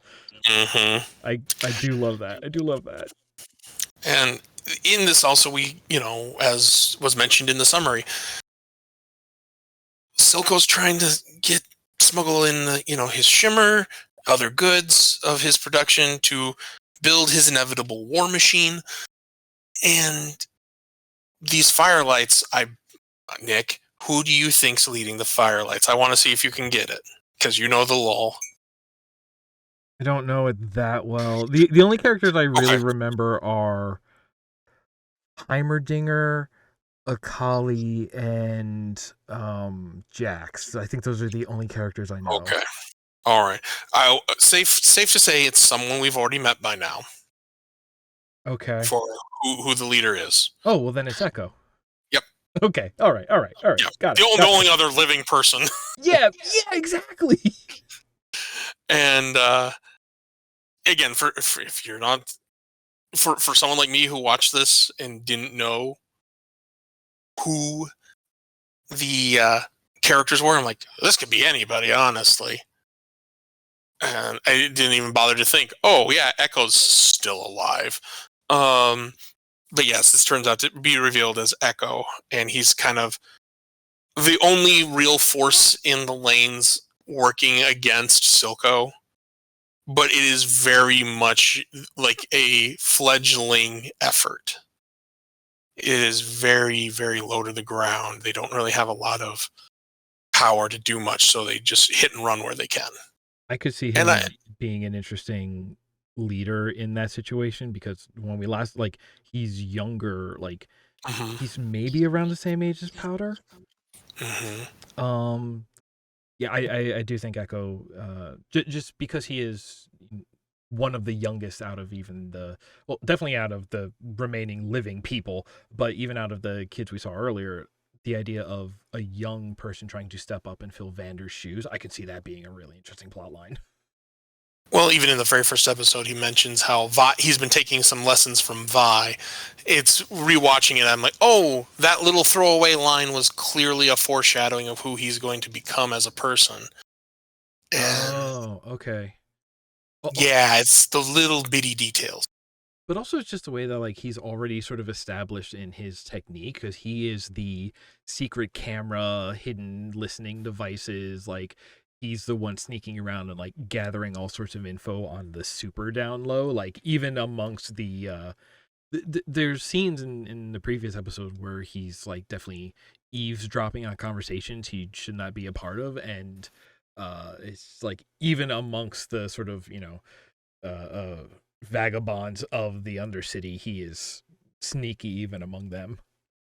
Yeah, he's definitely, I would say your assessment of his age to Powder, it would almost be an equal equivalent of, they are just as equally intelligent as the other, and they are just their polar opposites in a sense. They are the immovable object and unstoppable force to each other. That's pretty cool. Yeah, I retrospectively, because I've watched this several times, and there's always like a little bit more I pick on each time because I let my focus lay on something else. And it's just their dynamic really, I'm looking forward to seeing what more they do with it as the series continues. But it's a real good baseline of, okay, they're equal and opposite, and how far will this go? But to go back, it's they strike, they stop the shipment from going through. Caitlin does her investigation, gets her in trouble with Marcus, who's in charge, because, the Peter principle at work. And not to say he's actually truly an incompetent officer, but he is, I now have the power. And he still seems like he's trying to do a good job, but he's definitely still in Silco's pocket. Silco, because of this failure, because Jinx just goes nuts as she does, now going by Jinx, no longer Powder. Jinx killed Powder. From my perspective, from my point of view. A little extreme. It's Star Wars reference, Bob. How Obi-Wan explained Vader killed Anakin Skywalker. Same person. But yeah, spoilers for a 40-year-old movie now? Oh no, it got re-released in the 90s right before the prequels, so yeah, true. The advertising commercial for the trailers. Yeah, it was Jesus, where were we? Powder. Powder has essentially died as an individual, and Jinx is now her identity, embracing the bad luck she has always been blamed for and always seemed to follow her around, and just diving in on full chaos monster. So eager to get Joker-fied this one. Mm-hmm. And to be fair, this is where I will agree with you. Like, she dialed up. She's like, she made a conscious choice in that moment as a child. Like, I'm going to dial it up to 11. Like, out of spite for your sister and in pain. Okay, you've had plenty of time to calm down. I would also say it's been very well demonstrated to this point. Powder does not make the best of decisions because she's waiting for someone to tell her what the right decision is. That she has just continued to double down on whatever makes Silco happy and keeps her safe and protected.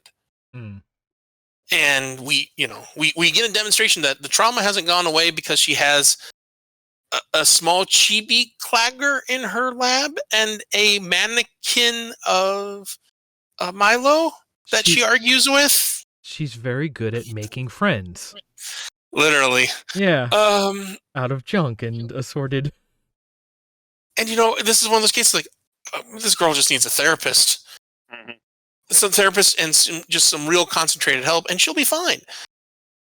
But she doesn't get that, and thus becomes what she is. But she blows up, or adds to the damage of the transport and the delivered goods in the ensuing fight with her and Echo before Echo retreats. Caitlin doesn't investigate, as I mentioned, gets found out by Marcus, who says, dereliction of duty, eh? Well, the night shift to you, only to run into Jinx when she does a steal once again from Jace, who apparently doesn't know the meaning of the word, locked door, even though he locked a door and they still came in through the window.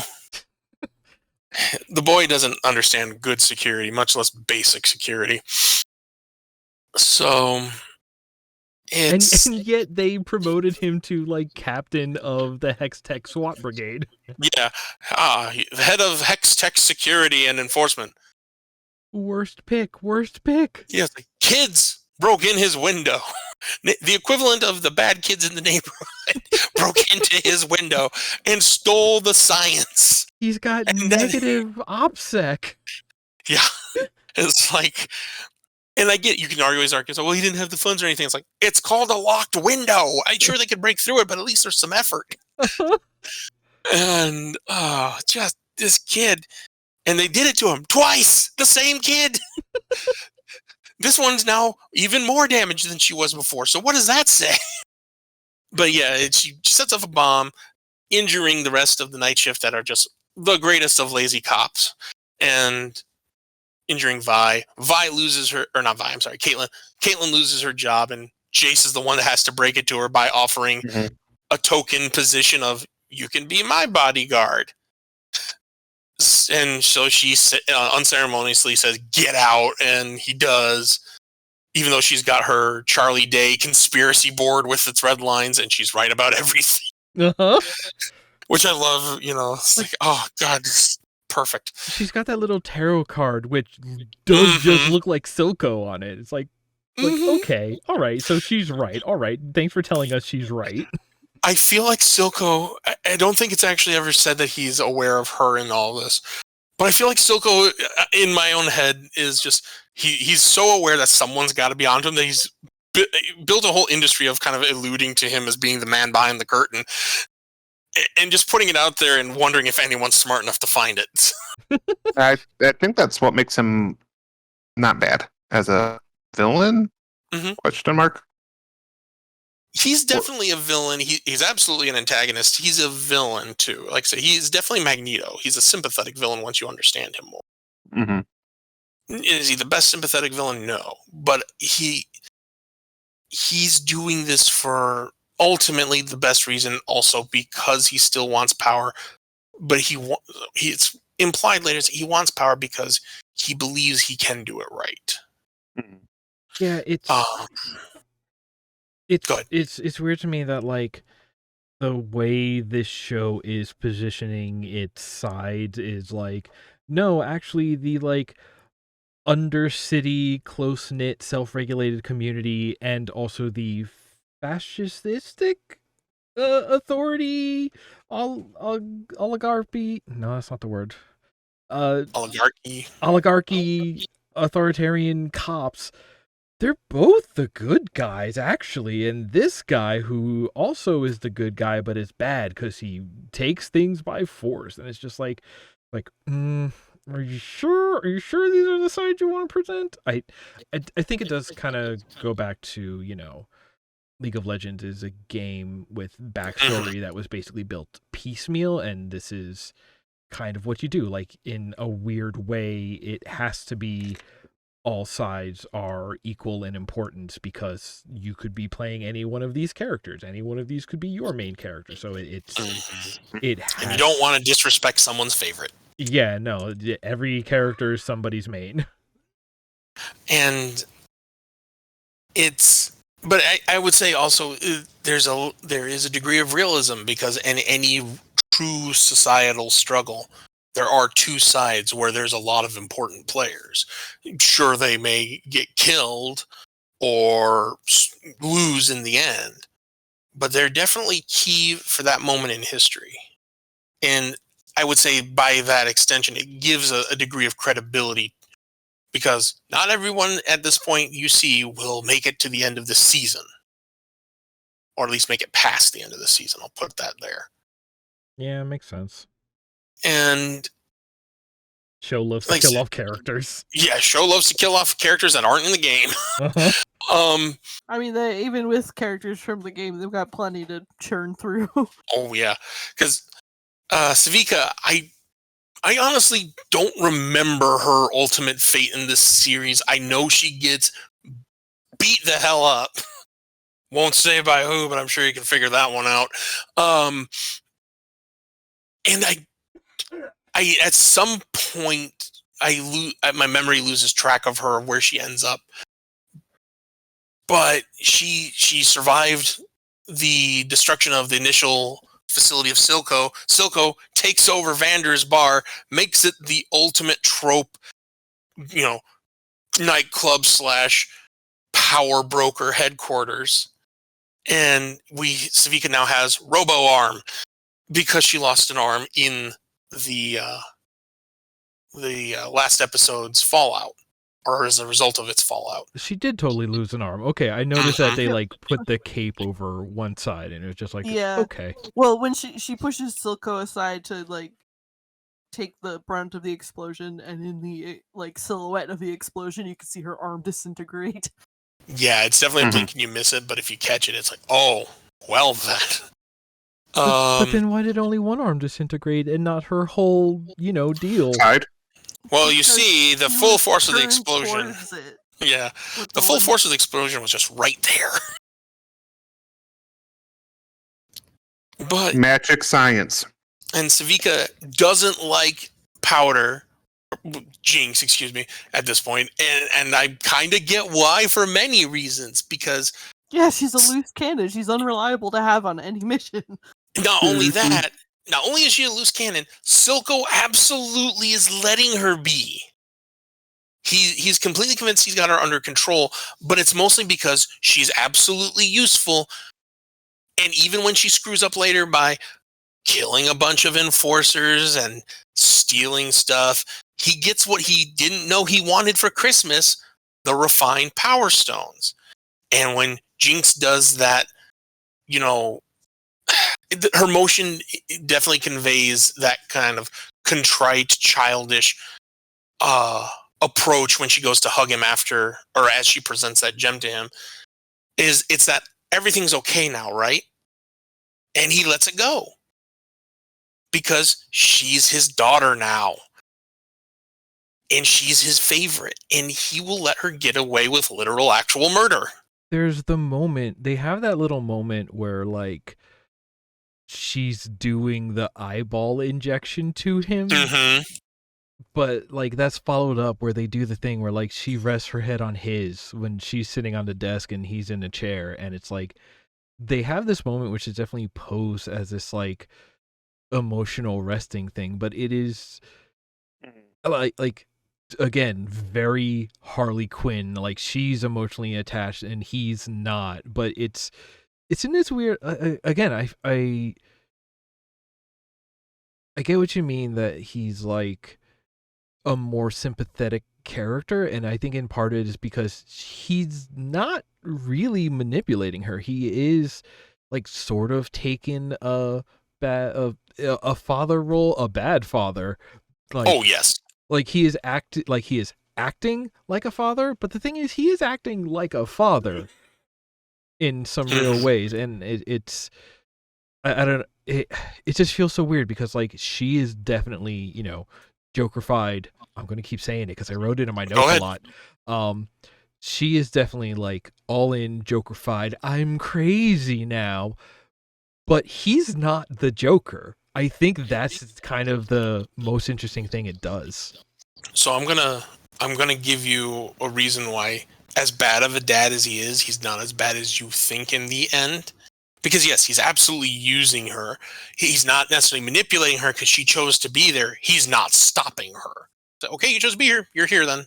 Because there's no threat to do this or else I'll leave you. He's aware. She's just going to stick around. We get another Vander situation later in the series where Jace and Silco meet. And that's where Silco kind of lays out what he wants. And Jace acts like a real fledgling starting to come into his own leader, making a decision that he knows is going to be very unpopular with the council. And one of Jace's terms is, okay, we need the person who's been blowing up the things, stealing from my lab since she was a child. He doesn't realize that connection, but we need this to end, and that is the price of you getting your nation of Zon, the lanes becoming essentially their own recognized power. And Silco is by himself, so he thinks, at a fountain, and musing aloud, as you do in narratives, about his dilemma. And we find out at the end he was never going to turn her over because she meant that much more to him than his own ambitions. Yeah. It's so weird because we only get the side of he's absolutely using her because she volunteers to be there, but he has grown to genuinely care about her. I think that totally does track. Like, it's definitely more of a, you know, she's a lost puppy to him, I think, more than a daughter, but, like, yeah, you can end up caring about a pet that much. I guess it depends on how they build up to that, you know, like, how does he treat her consistently over the series? I bet that plays just fine, though. I would say, really, it would have been more accurate if he just said, I care about you, I want to protect you, because I feel like it's definitely that lost puppy love, but I believe he does use the word daughter, if I remember correctly. I think he also just sees some of himself in her. Oh, in yes. her situation. The betrayal of Gus. Vi and her, and I'm sorry, go ahead, Bob. Oh no, I was agreeing with Joe. Oh, okay. Yeah, it's like Vi and Powder had their splitting. Powder was definitely the physically weaker of the two, but intellectually smarter, or engineer on a academic level, as opposed to Vi. And the big one walked away, betraying her, just like Vander and Silco. So there is that. But it was nice, at least from the narrative perspective. I was like, okay, it wasn't he has a breakdown, admits he was always just using her or sacrifices her for his ambition. It was just a nice parallel, and it was so interesting because you get the feeling that initially he had no intention of truly caring for this child beyond she's usable.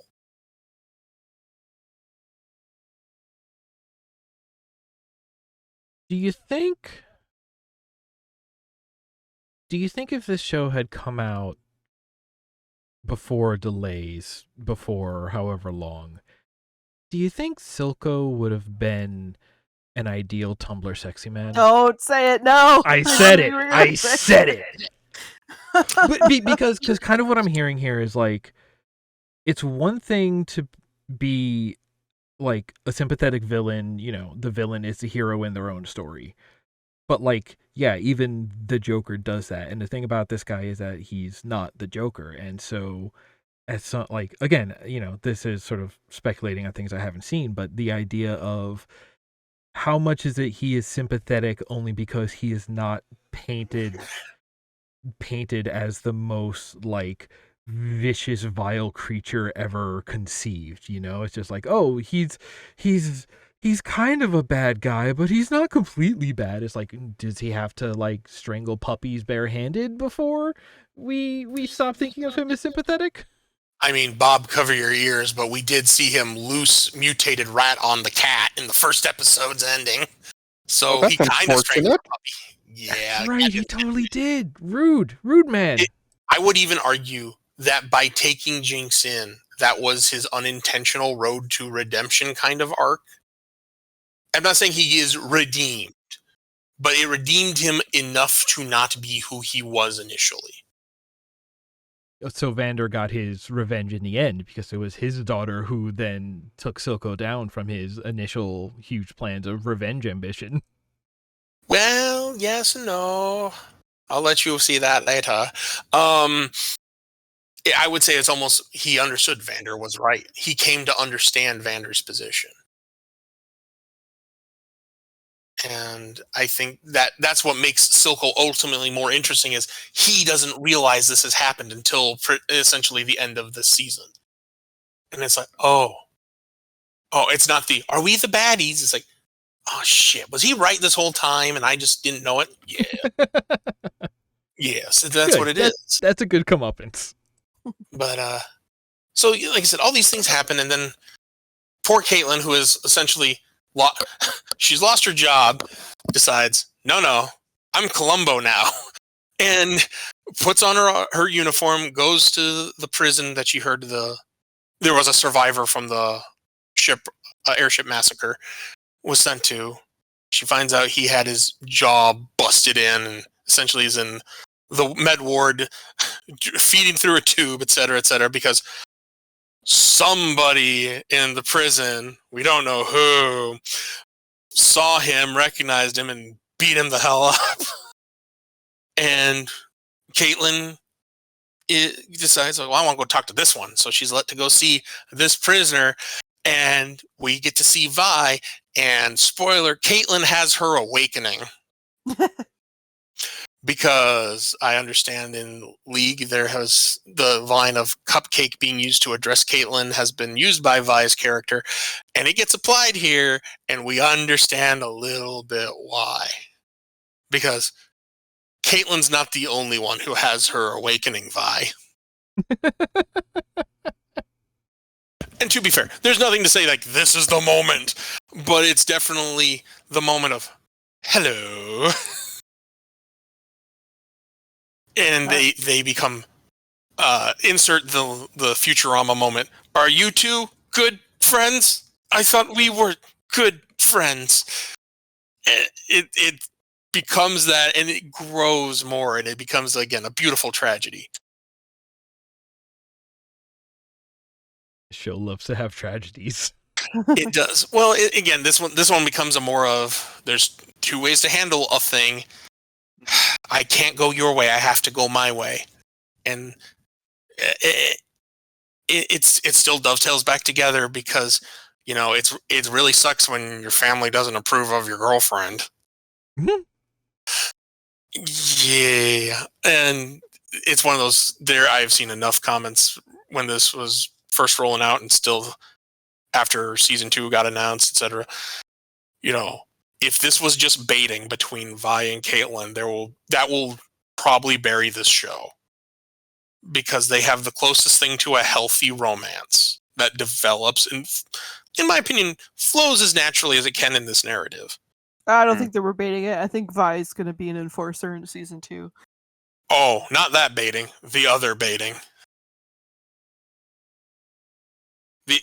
And maybe I'm misunderstanding. I'm sure she'll join. They're going to work together. Oh, yeah, they'll work together. That I have no doubt about. But the actual maintaining and furthering of their relationship. Oh, definitely. Because I'll be honest, if they don't, this is one of those times I join the masses in their shipping demands. You have now set up a very interesting paramour dynamic. I want to see this follow through and give them a relationship as healthy as one can be in this world they exist in. Mm-hmm. Because people deserve to be happy. Yes. Any more notes about these specific episodes? Because if not, I have a question that needs to be answered. Okay. I'm buried. Oh, go ahead. Go on. I was going to be a smart ass. I was going to say I'm buried in Grant's tomb. Oh, okay. Well, some keen-eared listeners may notice that in the opening, we say we're going to talk about anime.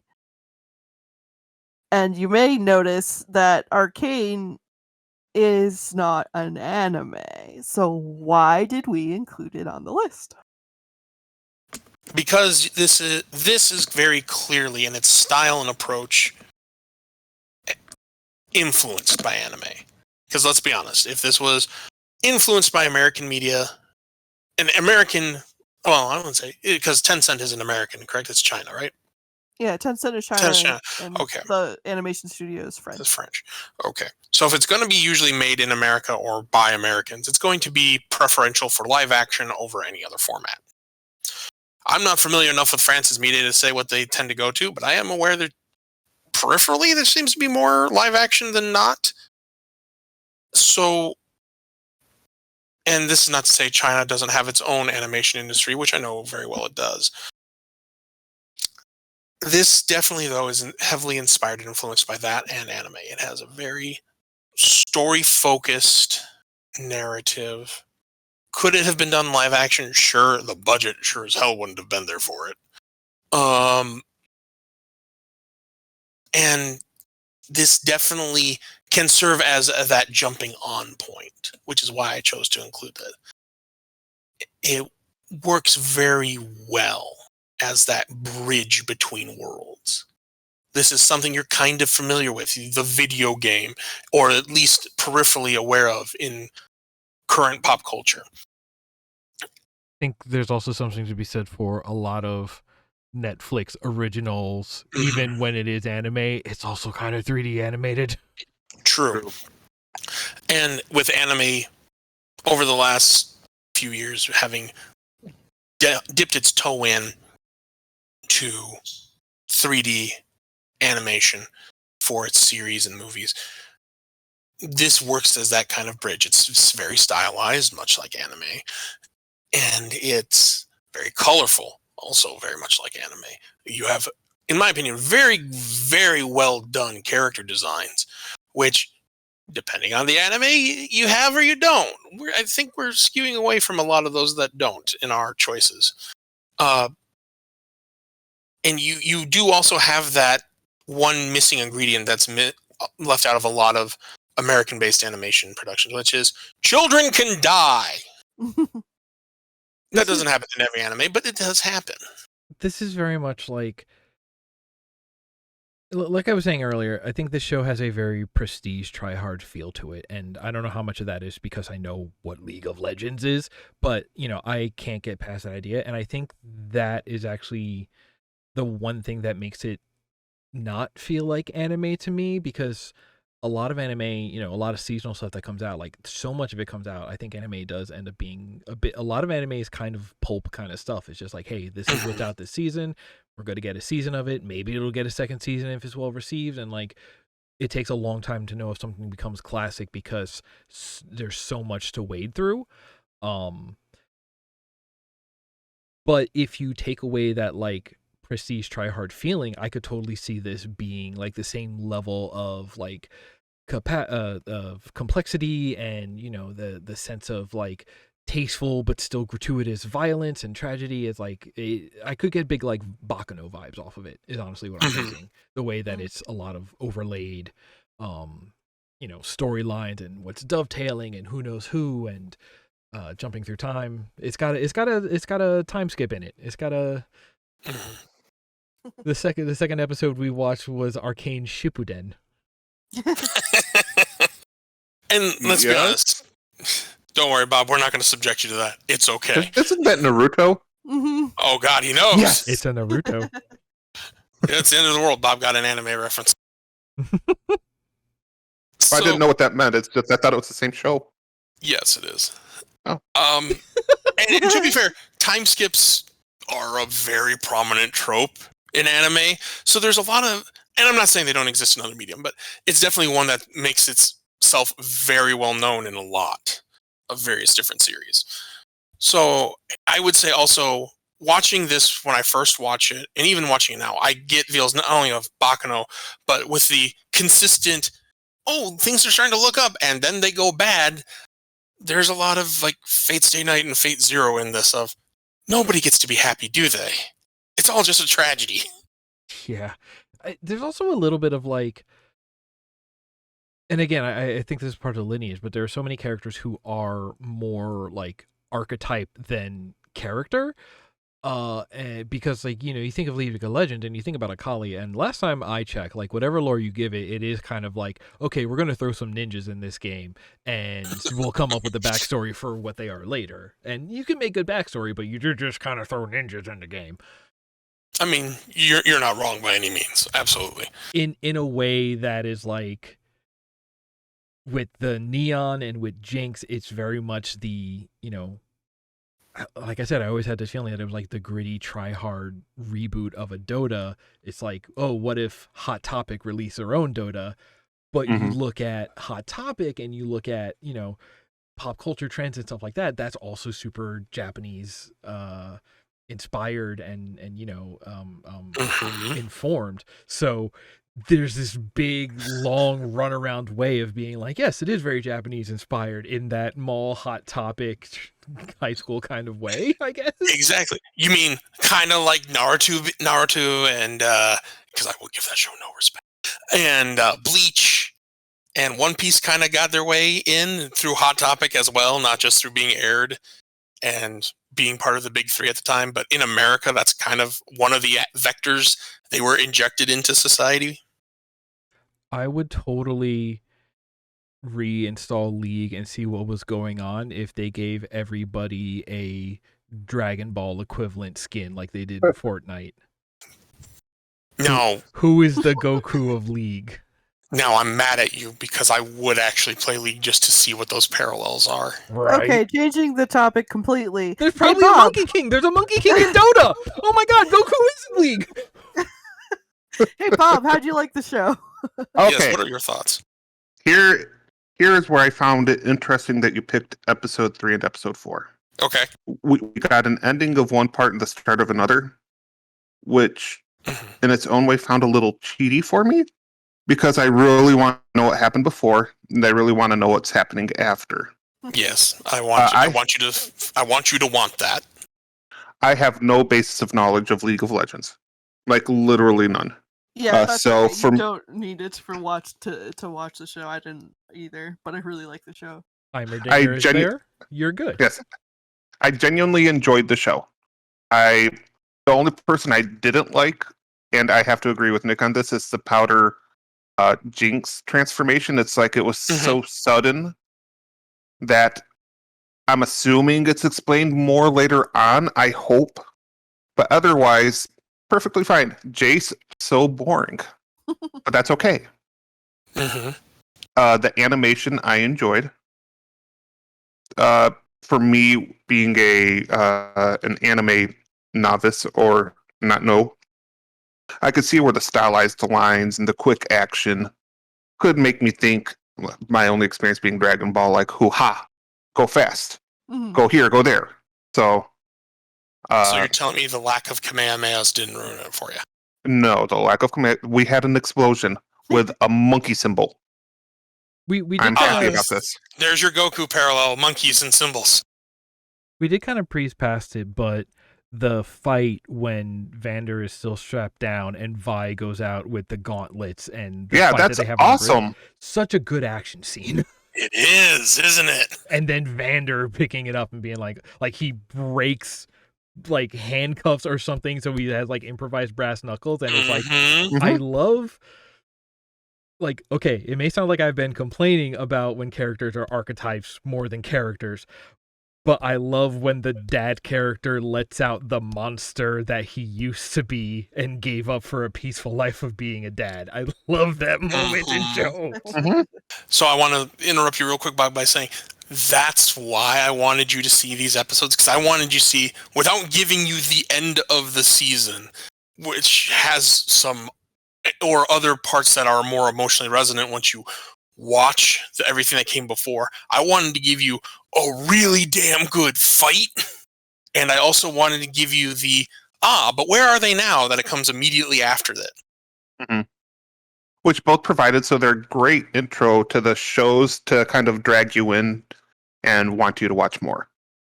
So I would give this probably 4.5 explosive crystals out of 5. You said 4.5? Yep. Okay. Out of 5. Now, is it a top lane, a mid lane, a bottom lane, or a jungle? Or is it a power bottom lane? Which is the one which gives you the most points? Oh my. Here's the thing, I've never been good at MOBAs. That might be jungler. There you are, then that one. Definitely that one.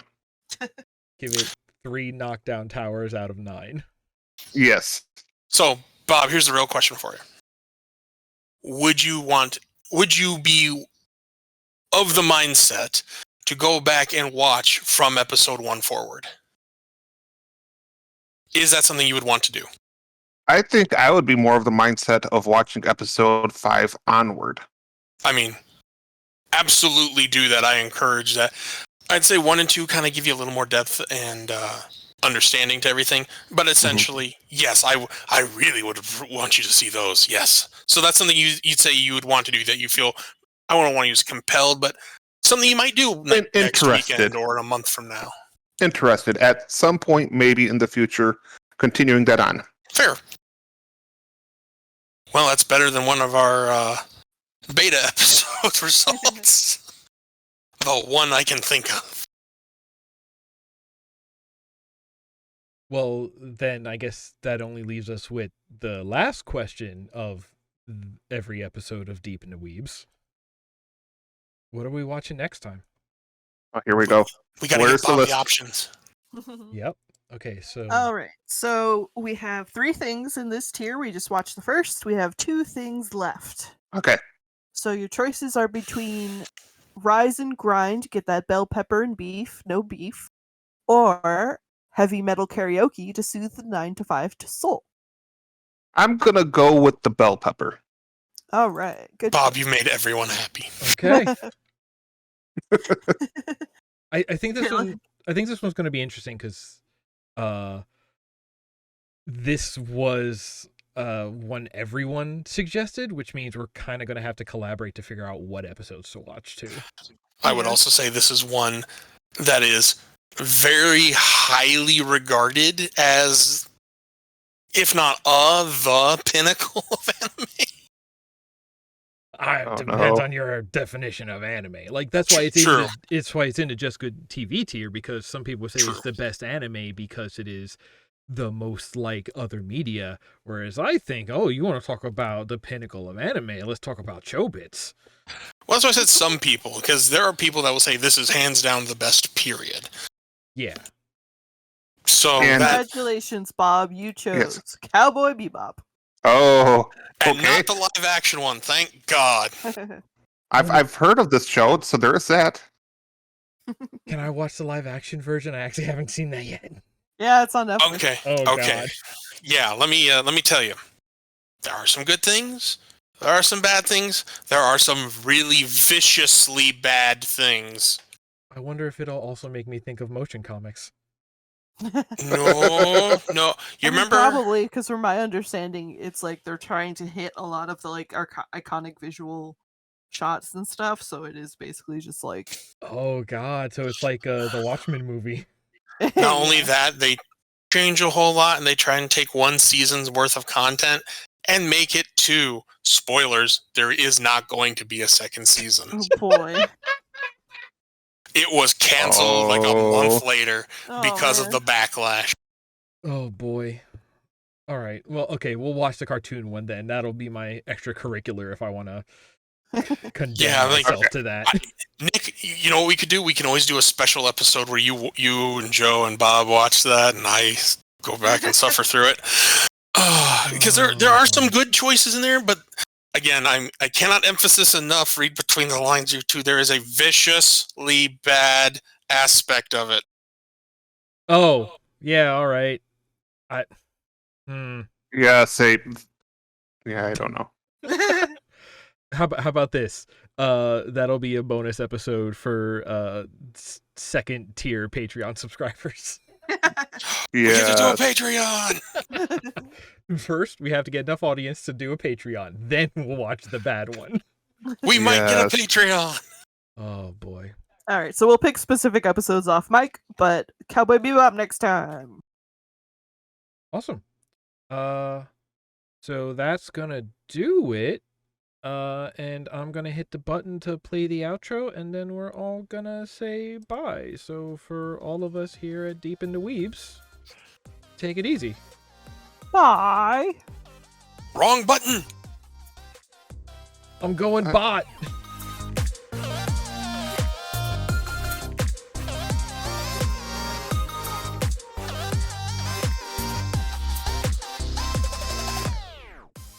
Deep in the Weebs is a show by Chuck, Nick, Joe, and Bob. Our theme music is Kawaii Friends by C. Cotty 3. You can find our show on YouTube, or subscribe to the audio-only version on iTunes or wherever podcasts are served.